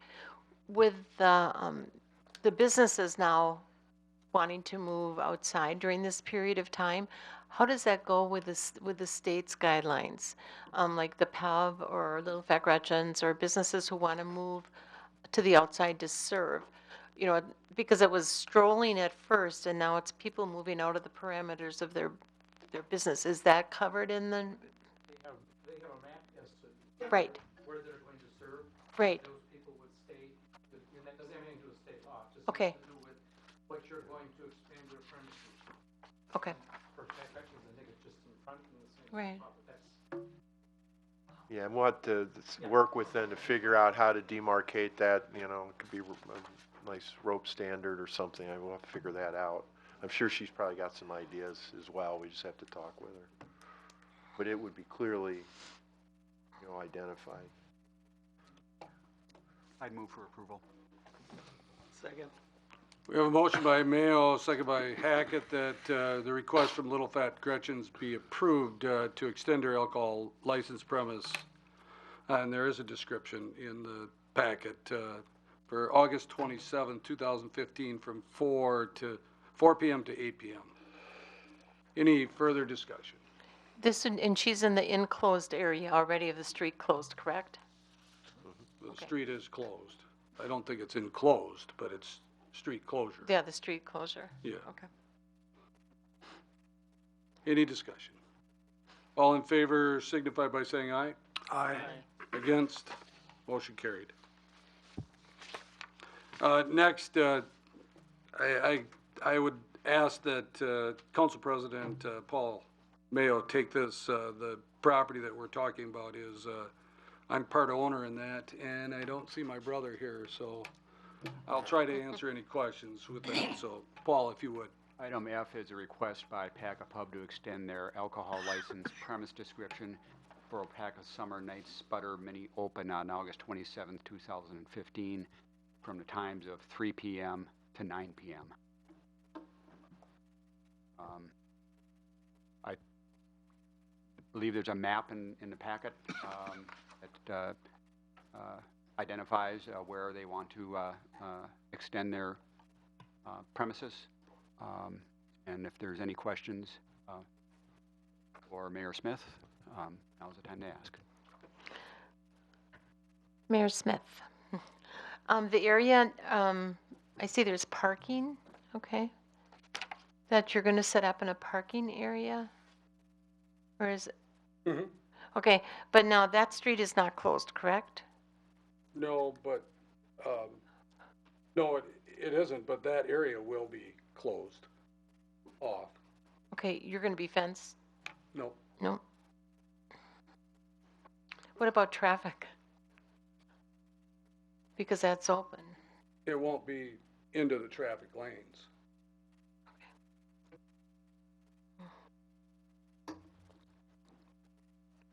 Well, Mayor, a couple comments.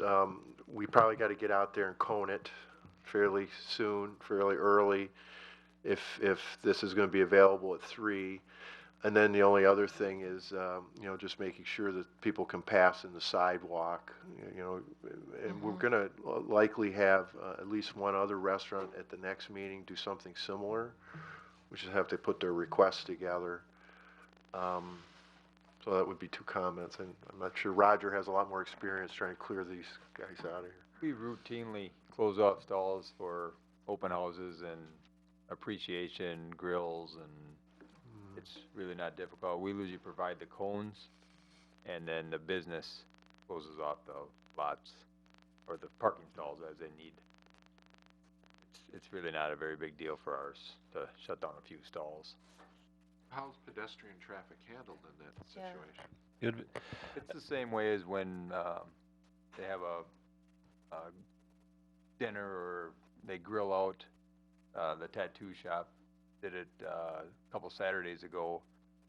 It's just freely open, and it's not like it's there's not traffic. There's not people walking down the traffic or the sidewalk continually. Oh, I see what you're saying. Free flow through there. It's not. Okay, so it's not. Yeah, I understand what you're saying. They do it quite regularly, whether you see it or not. But during the summer, a lot of the businesses do this for customer appreciation. Would it be helpful? I'm just thinking of the open area, and if there's kids in there, which are permitted and all this, if they would dash out. Brian, do you have any thoughts on that? Or could there be something, just roping it, or something to protect? We're going to use the cones. That's enough? You're going to have cone after cone after cone after cone, or is that going to be in I this? think all you need is a cone where the sidewalk ends and where the parking stall begins at the southernmost part, and then do the same at the northernmost part, and that will describe it. Okay. And there'll be tables and chairs. Again, this is the first year of this event. Right. We're about a block off from there. Right. We don't, I mean, I hope it's very successful for us, but we don't anticipate, it's on a Thursday night. We don't anticipate a huge crowd. The request is 3 o'clock because we're hoping that we get some of the business before the people go inside to do the sputter open, and as they also leave the sputter open afterwards, they'll be able to come over there too. We are open till 2 o'clock in the morning, so we know in the past, for examples like things on the Arts on the Square or Strawberry Fest, we become very busy after the event is over, and we're just trying to give the customers what they want. I think what I was seeing that one thing has, now other people are getting involved, and the whole project was for this to be for the businesses downtown. But then I wonder how this, okay, so now they're going to have food and they're going to have strolling um, intoxicants. But then now I'm seeing more of the businesses just wanting to do their own thing with intoxicants. And I wonder what kind of effect that will have along the road. Is this going to open the doors to everybody who has like an establishment to wanting this type of a privilege I hope so. on the street? I mean, not for this, I mean, not for the one event, but for any event that comes along. They're going to want to close the portion in front of their business to serve alcohol out into the parking spots. Well, first of all, there are only 1, 2, 3, 4, 5, maybe 6, 7 if you count Weasels. 7 places downtown, and maybe the brewery whenever that comes into existence. So that would make 8. So we're really only talking about 8 people that have the ability to do that. Well, I think, Alderman, we see it as it's the 19th hole, right? People get done golfing, they go and they go and relax, and we're going to help promote. They've agreed to provide some kind of potato-related dish, because this is sputtered, and we're going to create some kind of banner or flag to designate it's a 19th hole, and so it's meant to sort of complement the main event, and maybe hopefully drive some more business to these places. I'd like to comment that I think it's a great idea, but I would like to see the end time of serving beer the same, 8 o'clock. Sputter's done at 8, Gretchen's done at 8, Pub's done at 8, and then they can come inside, that's fine. I think that might be a little more universal. Well, on the other hand, as Henry said, this is meant to be the 19th hole, So sputter event is done, and if the time is moved from 9 to 8, then everything is done. But then again, usually the 19th hole is at an establishment on the grounds of the golf course. This is a putt-putt mini golf thing, and family friendly, and I'm seeing maybe a precedence being set that this is going to change the whole outlook of that ordinance.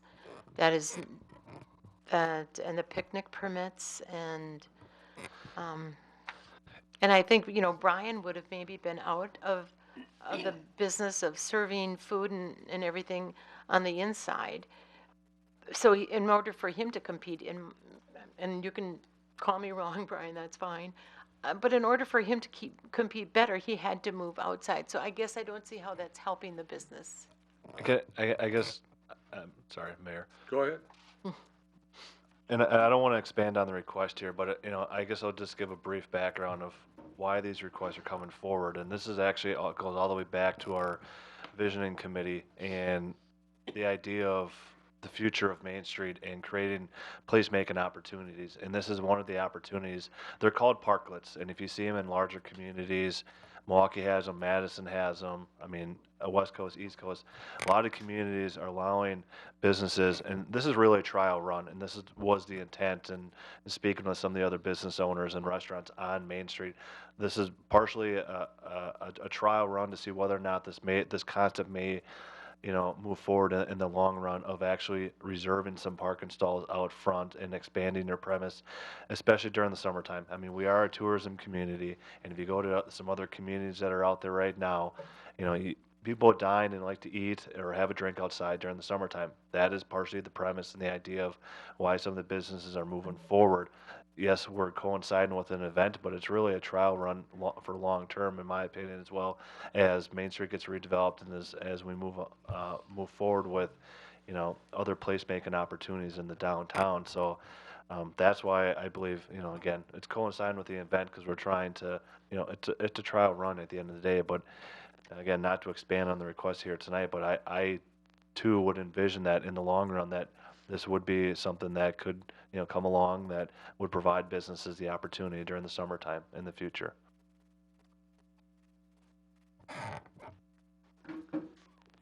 Any other comments or questions? If not, do we have a motion? I will move that we allow the Pack Pub to extend its liquor and beer license premise description as outlined in their proposal.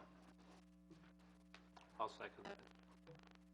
Moved by Keelan, second by Whitman, that council approve of the request by Pack-A-Pub to outline or to expand their alcohol serving premises as outlined in the packet. Does this need to be roll call? All those in favor say aye. Aye. Opposed, no? No. 8 ayes, 1 no. Motion passes. Thanks, Paul.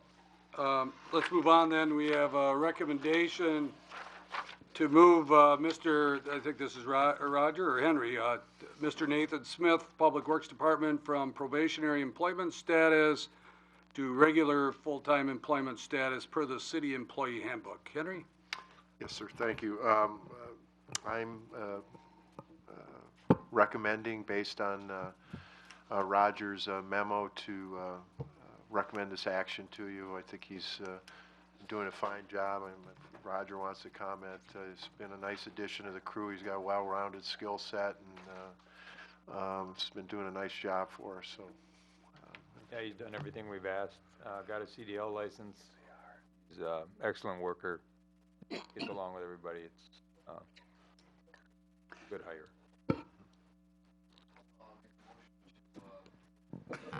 Nathan Smith from probationary to regular status. Second. We have a motion by Olson, second by Hackett, that we approve of moving Nathan Smith from probationary employment status to regular full-time employment status within the Public Works Department. Any discussion? I do have a question about why this requires council action. well, it's probably more tradition, Alderman, and we've just been doing it. We just, so you're Okay, aware of it. I wondered if it was in the employee handbook or whatever the handbook is. No, we don't talk about that. I think in theory, you've given me the authority between, below department heads to approve hires, so maybe by extension, if you feel comfortable, I can continue to do these things, but just felt maybe, because a full-time status comes with benefits and those kind of things, it's a little higher status than maybe an initial hire would be. So maybe you want to see these. Well, I don't know that you. not that it's always right to keep doing what we've always done, but that's our Just answer. wondering, We've to always me, done to me, that. this is a department head issue. I don't think it should even come to council. Okay, and we can discuss that if you'd like to at a future meeting. I don't think we can make that decision tonight, but. Fine. But if you'd like to, we can look at doing that in the future. I don't disagree with you, to tell you the truth, except for department heads. I think that's Yeah. different. Dividing line. Yeah. Did we vote? I'm sorry. Okay, so we're ready to vote? All in favor signify by saying aye. Aye. Against? Motion carried. Next, we have approval of a proposed new part-time code enforcement officer job description and authorization for city staff to recruit and hire an individual for the position. Brennan? Thank you, Mayor. My memo starts on page 52. This position, as identified, is a new position that staff is seeking to create within the Community and Economic Development Department. This position and the duties were originally as a full-time employee with the building inspection, but as I've, over the last year and a half, have looked at my department and what is the best way to utilize the skill sets that I have within the department and provide the best quality service to the public and community.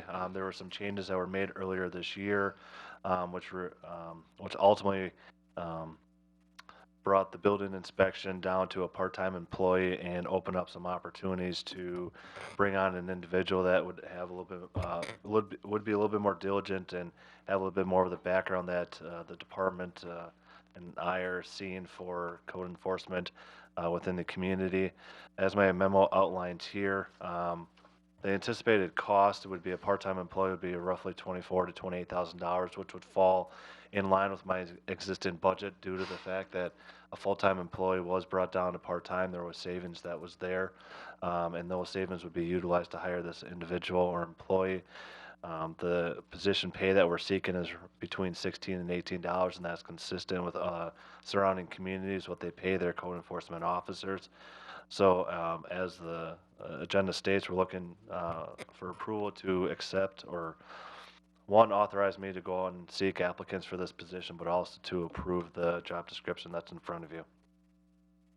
Alderman Hackett, I did get your one grammar. I will make those. Sorry about that. I'll blame that on the consultant, but yes, we will change that. Henry, is this position going to require that we pay into the retirement account for this person, and would they also be eligible for other benefits that the city? Well, you know, the bar has been raised, I believe, to 1,200 hours now that they have to work before we're required to pay retirement. So yeah, that could potentially happen here. The other benefit, you know, they would qualify for workers' comp, that kind of thing. They won't qualify for PTO. If you remember, we changed the handbook a couple years ago, and all new permanent part-time employees are not eligible for that benefit, PTO. So we'd have to, you know, this year we won't hit that 1,200, assuming we get right on it, get somebody hired and trained. But if that's the desire of the council to keep that under 1,200 hours, I mean, would manage that. I mean, that's over half time. So, you know, that would. But it could, yeah, it could come into play. So then the health insurance, the affordable health care, I mean, that's 28 hours. You don't anticipate them getting that far. No, there might be times in the summer, as Brandon alluded to, where we want to be a little more intensive with it, and then back off in the shoulder seasons where there's just not as much. But it would be up to Brennan to manage the time and make sure we do that. Now, we're monitoring this issue very closely right now with the department heads and eligibility for Affordable Care Act, and we're on top of that, and we'll be able to comply. So this position would probably be put right in a hat with some with these other positions as we monitor them. So. Okay. I'm just concerned with the future budget looking how tight it is. Fine, I know right now, cutting back, you sound like you can do it. How about another year from now or 2 years? Again, we are absorbing this within the existing budget that's there right now, and if any, you know, increases that, you know, would come in the future, again, would just be, you know, the normal pay increase. But instead of splitting over one person, it'd be split over two. So, you know. Go ahead, Ken. Another thing is that your code enforcer is another source of revenue. He's going to issue your invoices for snow removal, weed cutting, that. So, you know, you have a possibility, if you did not fill that position, not utilizing that revenue source and maintaining the aesthetics of the community. So I can see, you know, if you don't have that, and maybe make sure that they're a productive individual position as far as revenue generation. Yeah, I think the idea, Roger, I'll get to you in just a second here, Dave, is that John Lust was our building inspector and code enforcement, and it didn't work very good. And he's very good at building inspection, but along with the code enforcement, it wasn't really working the way we were hoping it would. So, I mean, his position was cut, and that's where we're finding this money. So it's not like we're finding new money here. Although I appreciate where you're coming from, we might have to find places to decrease our budget. It's a job that needs to be done, so you have to have somebody do it. Right. Sure. Roger, go ahead. How is he gonna get around the city? Gonna pay for that? That's gonna be utilized very similar to John Lust, will have to fund him utilizing his personal car and a stipend per month. He'll also probably more than likely be provided a cell phone by the city. We are gonna be looking at, because of the reduction, this year, probably implementing some, newer software within the department as well. That's gonna help out and assist with this. So John Lust doesn't get a automobile allowance, he has a mileage allowance. Is it different than the department heads, Kathy? Yes, he gets Fixed fee per a month. fixed fee, so he could travel 20,000 miles, but that's all he's gonna get. So are you proposing the same thing with this position, or are you gonna make them accountable and just give you their mileage? No, we would be similar to what John Lust would be. It would be a fixed amount per month. Roger, anything else? I'm sorry. No, I was just curious on how, if we were gonna provide a vehicle or. Can we borrow one of your snow plowing trucks? No. Sorry.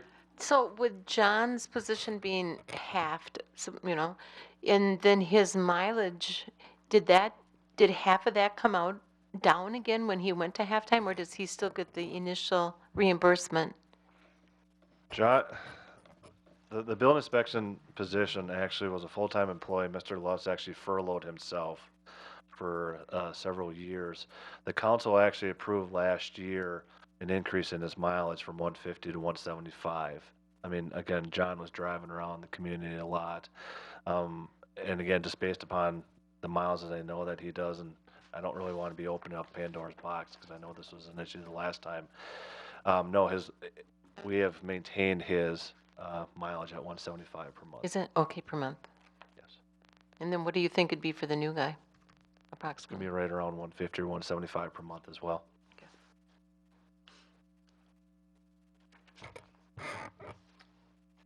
I think if just council directs that there's no net new expense with doing this, that staff will make sure that we fit those parameters, so.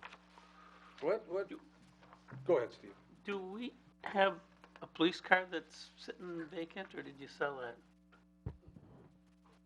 I'll have a propane one ready in 6 months that we're not gonna get rid of because it's too valuable. But that'll probably be next year. That's a, mixed use, propane and unleaded fuel. So who's handling the enforcement right now? You? It's a joint effort between myself, Roger, and his crews are helping us with the grass cutting and the end of the snow plowing of last year. Well, his crews would still be the ones that would be doing the work. Right, but they are also the ones that are out in the field right now, and Roger has assumed some of those responsibilities, identifying those houses and everything else. Roger, you had your hand up again. Well, back to the car issue, I think it's better off to pay them than have another car to take care of. I don't know if 150 is the right amount, but another vehicle just for that is expensive. So if we can keep another vehicle off the fleet, I think you're farther ahead. Going along with what Dave Peterson said, and I'm just throwing this at you. Brennan's requesting that we do this now. What if we did this within the 2016 budget process and we decided to start this as of January 1st if we agreed to put it in the 2016 budget? Brennan, I'm asking you. Sorry. Honestly, I mean, we're all juggling multiple job duties right now, and the intent was to try to get an individual in this year. Snow plowing is our biggest problem, and honestly, I mean, the grass cutting, even though it's more in the junk cars, everything else, it's more work during the summertime. The snow plowing is probably the biggest issue that we have during the wintertime, and honestly, I don't think between Roger's crew and myself, we have, the ability to, be very diligent, and that has been, and I'll be honest, has been a nightmare for about 2 years now. I mean, we've improved some of those processes since I've started here and over the last year, but it would really be nice to be able to get somebody in here yet this fall and start training them so that they can be the sole person come wintertime this year for the snow plowing. It's important, to have a good lead contact, particularly once we get to the municipal court. I can tell you 2 years ago, we probably forgave, and this is no exaggeration, $4,000 or $5,000 of penalties because we didn't have any evidence. Our Tom Hart, you know, when he wants to go to court, he wants some evidence. So we improve processes. We're taking pictures. We're being more diligent so we don't forgive those. And the snow is harder because it's something you can't necessarily do in a vehicle. You got to get out a lot of times and walk. Whereas in the grass cutting situation, you can scan a street, and it's a lot easier to do. So to have a little more help with the actual hours of being out in the field doing it, plus getting them hired and trained because hey, it snows in Wisconsin in October. See, the other thing, I don't want to go into this because we re-engineered this and spent a lot of energy on it, a number of people. With grass cutting, and we talked a little bit about this with you, but grass cutting, we basically do one notice. And then we just go at it. Snow is a little bit different because of the way the snow falls and our timing of getting out there and clearing, and you know, it gets a little more difficult to manage. It really is difficult.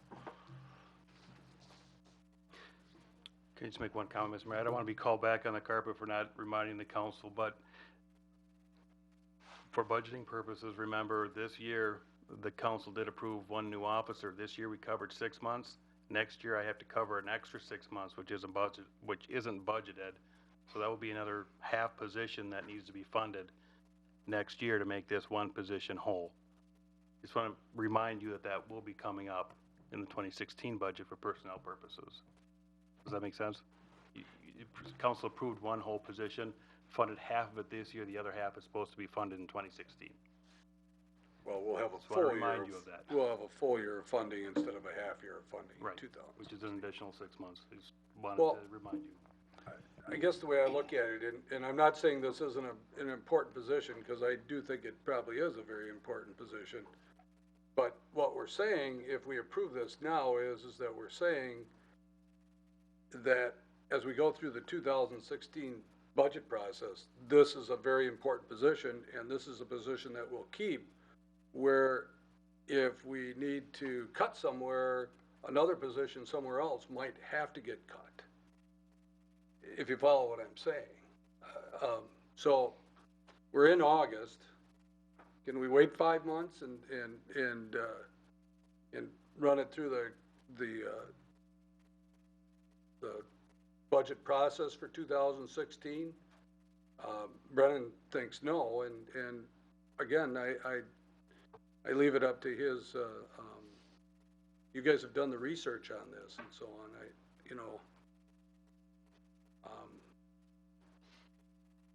I don't know where to go. The only thing I guess I was throwing out options as Chief Golk was just trying to let you know where we're at as far as his budget is concerned. Mayor, just from my casual observation, I got to agree with Brennan. This sidewalk shoveling is a serious violation in the city, and I don't walk. Basically I walk everywhere I go in the city, and my radius isn't very long, but when I venture out, every once in a while, it's an issue, and Brennan's confirmed that, and I'm inclined to support him, and I would therefore like to move that we authorize him to recruit and hire this individual for that position. Okay, we have a motion by Mayo. Second. Second by Keelan that we approve of a new part-time code enforcement officer and authorize staff to recruit and hire an individual for the position. Any further discussion? And the job description. It's got to be included, right? The job description has to be I included? believe that's the way it's written on the agenda. Okay, I mean, I thought I read that, but, all right. Of the new part-time code enforcement officer job description and authorize city staff to recruit and hire an individual for the position. Everybody understand the motion? Any other discussion? All in favor signify by saying. Roll call vote. Paul would like Paul Hagan would like a roll call vote. Jillian Peterson. Lori Chestnut. No. Chuck Whitman. Aye. Paul Hagan. No. Eric Olson. Paul Mayo. Aye. Steve Hackett. Aye. Alan Keeland. Aye. Dave Peterson. Aye. 6 ayes and 3 noes. Motion carried. Okay, we have a sewer service amendment request for future Waupaca County Public Works Garage. Brennan? Yes, this is a follow-up to action that the council took earlier this year with the memorandum of understanding. As the council is aware, the city and the county are working together for not only their STP grant funding, but also there's some within the memorandum of understanding that was approved by the council. There was this discussion of getting their public works garage land into the sewer service area. Currently, it sits outside their land that is on County Highway A. It sits outside of the sewer service area. In working with the East Central Wisconsin Regional Plan Commission, we need to make an amendment to the sewer service area in order to include them and provide them utilities in the future for their facility. That process requires us to swap land. And in working with the county in East Central, we identified a couple different properties within the area, and we are seeking through this council just general action this evening that you guys approve the swap of land and approve the request that we have in front of you. We are working with Jim and George Anderson. The county has reached out to them. They have provided a letter to them. We actually did meet with them in person as well, and they're acceptable to the request. They are swapping a portion of their land off of Highway 2254 and including the land of the county into the sewer service area. This request is going to be going to the East Central Wisconsin Regional Plan Commission's board in early September, and then it has to go to the DNR. We anticipate that this amendment will be done by the end of this year. There is no financial obligations here by the council or the city or anything else. It's just a matter of acceptance and informational purposes as well. Say that again? We don't need to approve this? I do need an approval just so that you guys accept the swap that we're proposing here. Okay, and tell us about the property that we're swapping out. I mean, I know I've walked this land many times. The property that Jim and George Anderson own off of Highway 2254, the majority of its wetland area is very difficult to develop at this time. Extending any type of utilities into this area would have to go over a hill and down a hill and everything else. Again, it also abuts the Waupaca River as well, so it's a pretty swamp wetland area as it currently sits. Has very limited to no development potential at all. I got a question.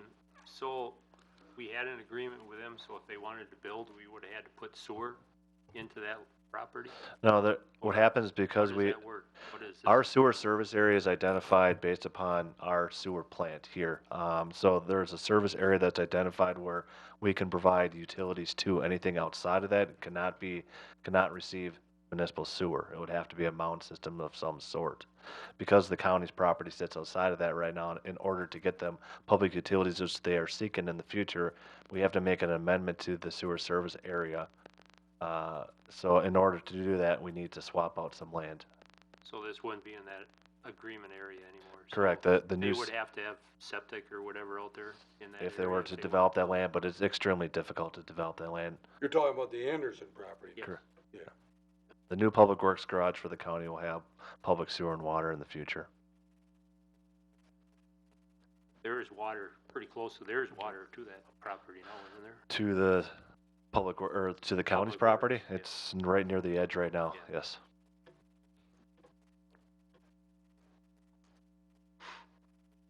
Yeah, I think as a city, we would much rather see them on the sewer than we would on septic because of the issue with the water there too, one of the reasons for it, so, yeah. This makes sense, to tell you the truth. If you've ever walked that area, trespass that area, you would know that it's very difficult to do anything on that property. That's when you were young. Yeah, statute of limitations is up. Okay. Any, we need a motion then to approve the request from the Economic Development Department for a sewer service amendment.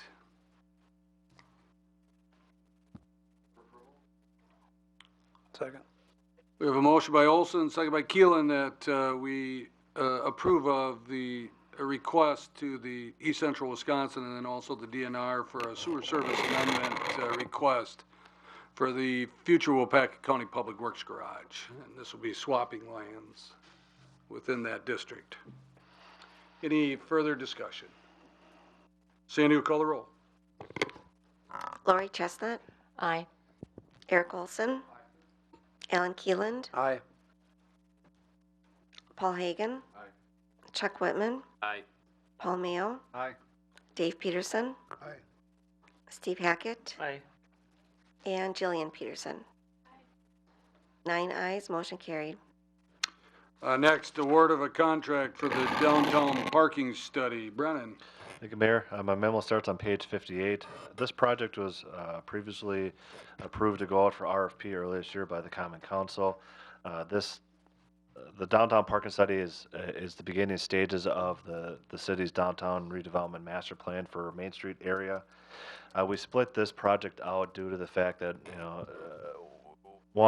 during the visioning process, we heard a lot of concerns about the potential of reducing parking within the downtown area, parking spots, based upon the different concepts that were crafted. But also, with the city's application for STP funding that was submitted, we need some data collection in order to justify our design exceptions that we're going to be presenting hopefully later this year if awarded the STP funding. We're going to have to make our case for some design exceptions to keep some of the angle parking in the downtown. As John previously had discussed with the council, if awarded the STP funding, there are some caveats that come with that. The potential of loss of parking stalls is one of them. This data collection was originally going to be within the overall scope for the downtown master plan, but we split this out to start this process early. I sent out RFPs to a number of firms and also posted on a couple different websites. We received 9 submissions back. I can tell you that all 9 submissions were extremely over budget what we were originally thinking. Our original estimates were roughly $10,000 to $15,000.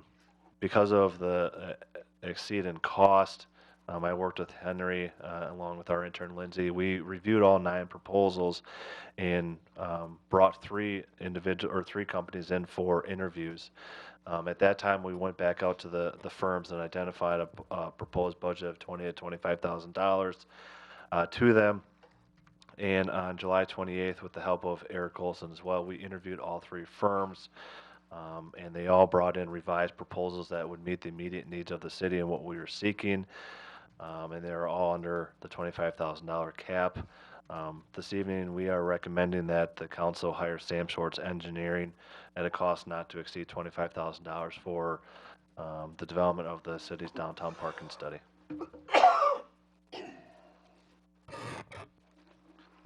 By the way, the funding for this project was the city allocated $50,000 this year towards the master plan in process, and the funds would be expended out of there. Brennan, you said you interviewed 3 of the firms. What were the bids by the other 2 firms? I mean, I don't see that in here. I only see the one that you guys all 3 firms that came back in proposals. One was right at $25,000. One was at $24,995, and actually Sam Schwartz was at about $560, but they rounded their costs up to $25,000. So they literally all fall within a couple $100 of each other. Okay. And what was your thought process for Sam When- Schwartz, and what got cut from the the original scope that was sent out, and I'll be honest, I probably overshot the scope a little bit, was majority of the costs that were associated with the original 9 proposals was data collection. The original scope that was out there was, and what we kind of, as a city, committed to a little bit was 3 different time periods. One being before Labor Day, where we have our highest tourism season. And then we were seeking another scope, data collection between roughly September and before deer hunting season. And that would give us a relatively good range of our non-tourism season, what we could expect for parking. And then our third time period, which was more at the request of the downtown business owners, was the holiday shopping season. We're not going to do it on Black Friday or Small Business Saturday. It's going to be at a standard time after Thanksgiving and before Christmas. Each of the original scope was 6 days of data collection, about 4 or 5 times per day. That's where majority of the costs were cut out of this. And again, we are speaking about the immediate needs of the downtown right now and probably a snapshot of the next 5 years.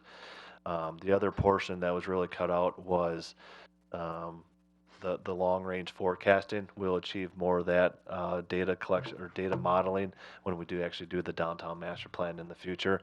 Those are the 2 biggest savings that we achieve from that.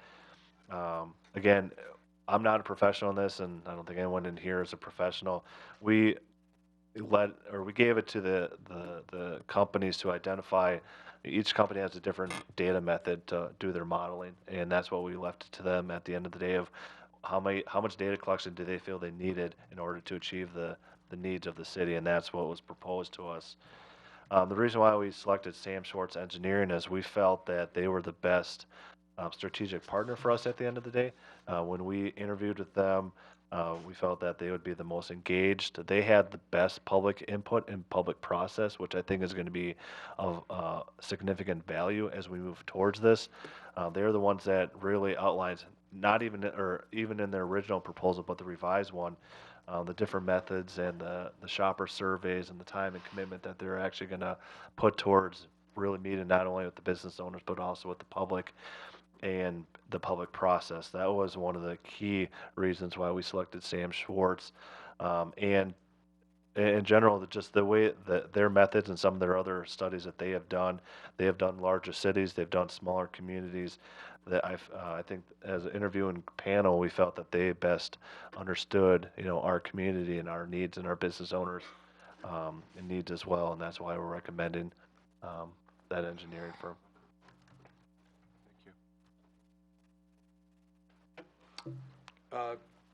Anything else? We need a motion then to move forward with this. I'll move to move forward with the Sam Schwartz Engineering Department. Second.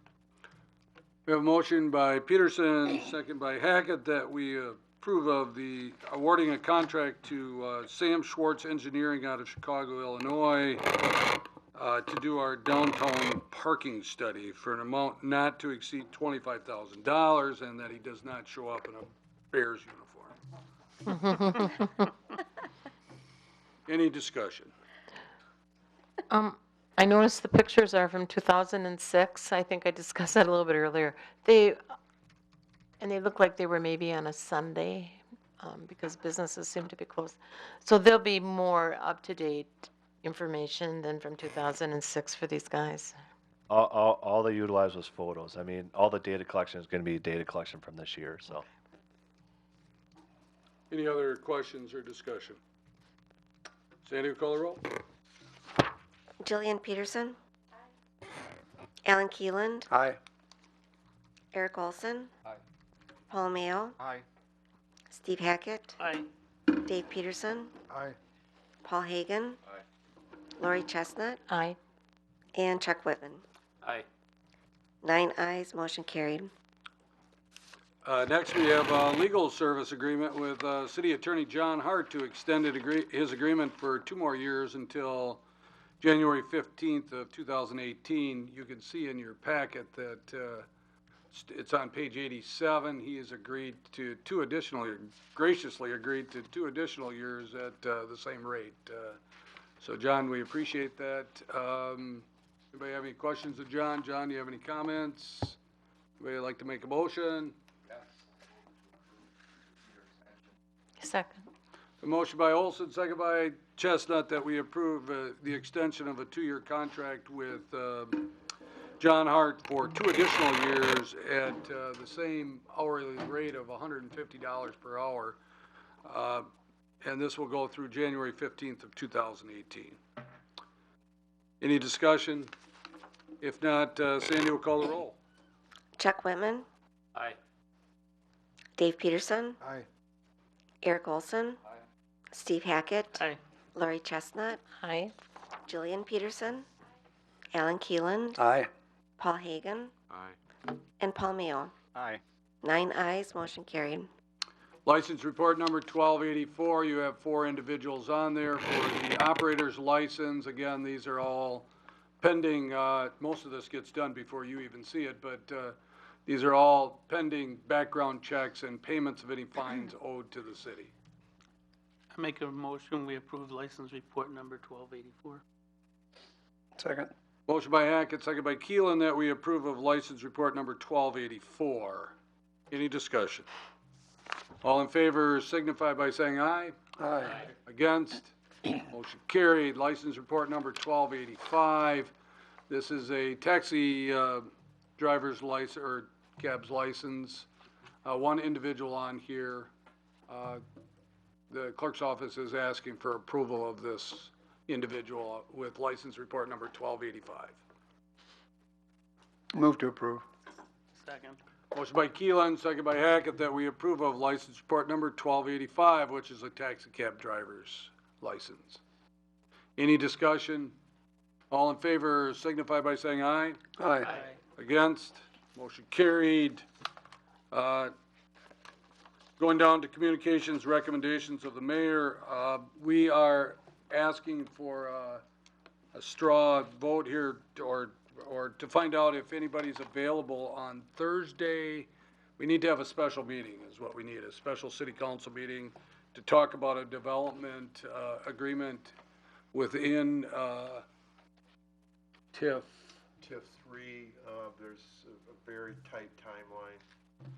We need approval by the end of the week so they can proceed to close a property.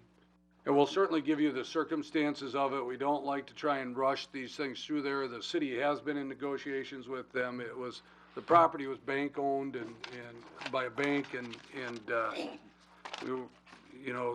we really couldn't give you any more information than what you'll get on Thursday. You will get something, Brennan, tomorrow with the agenda, right? We're gonna do all this, Yeah, we'll give you what we. we're what doing we this in ha- public, correct? What's that? We're doing all this in public session? Yeah. Yes, I'll have a memo, to you guys along with, yes.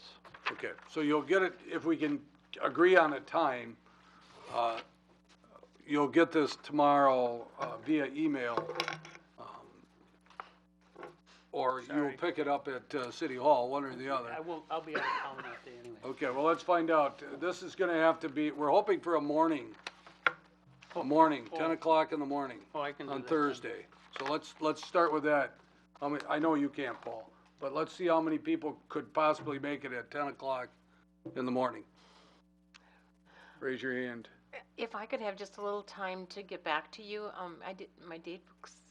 Sure, I understand, Lori. I know you're still working. So we have 1, 2, Eric and you? 3, 4, 5. Well, we need 6. So we need you.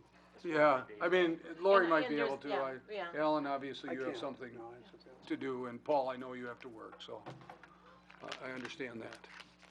So, and we know that Scott's not gonna be here this whole week. Is that right? Scott's on vacation. And we only need 6, is that correct, Attorney Hart? 7 council members?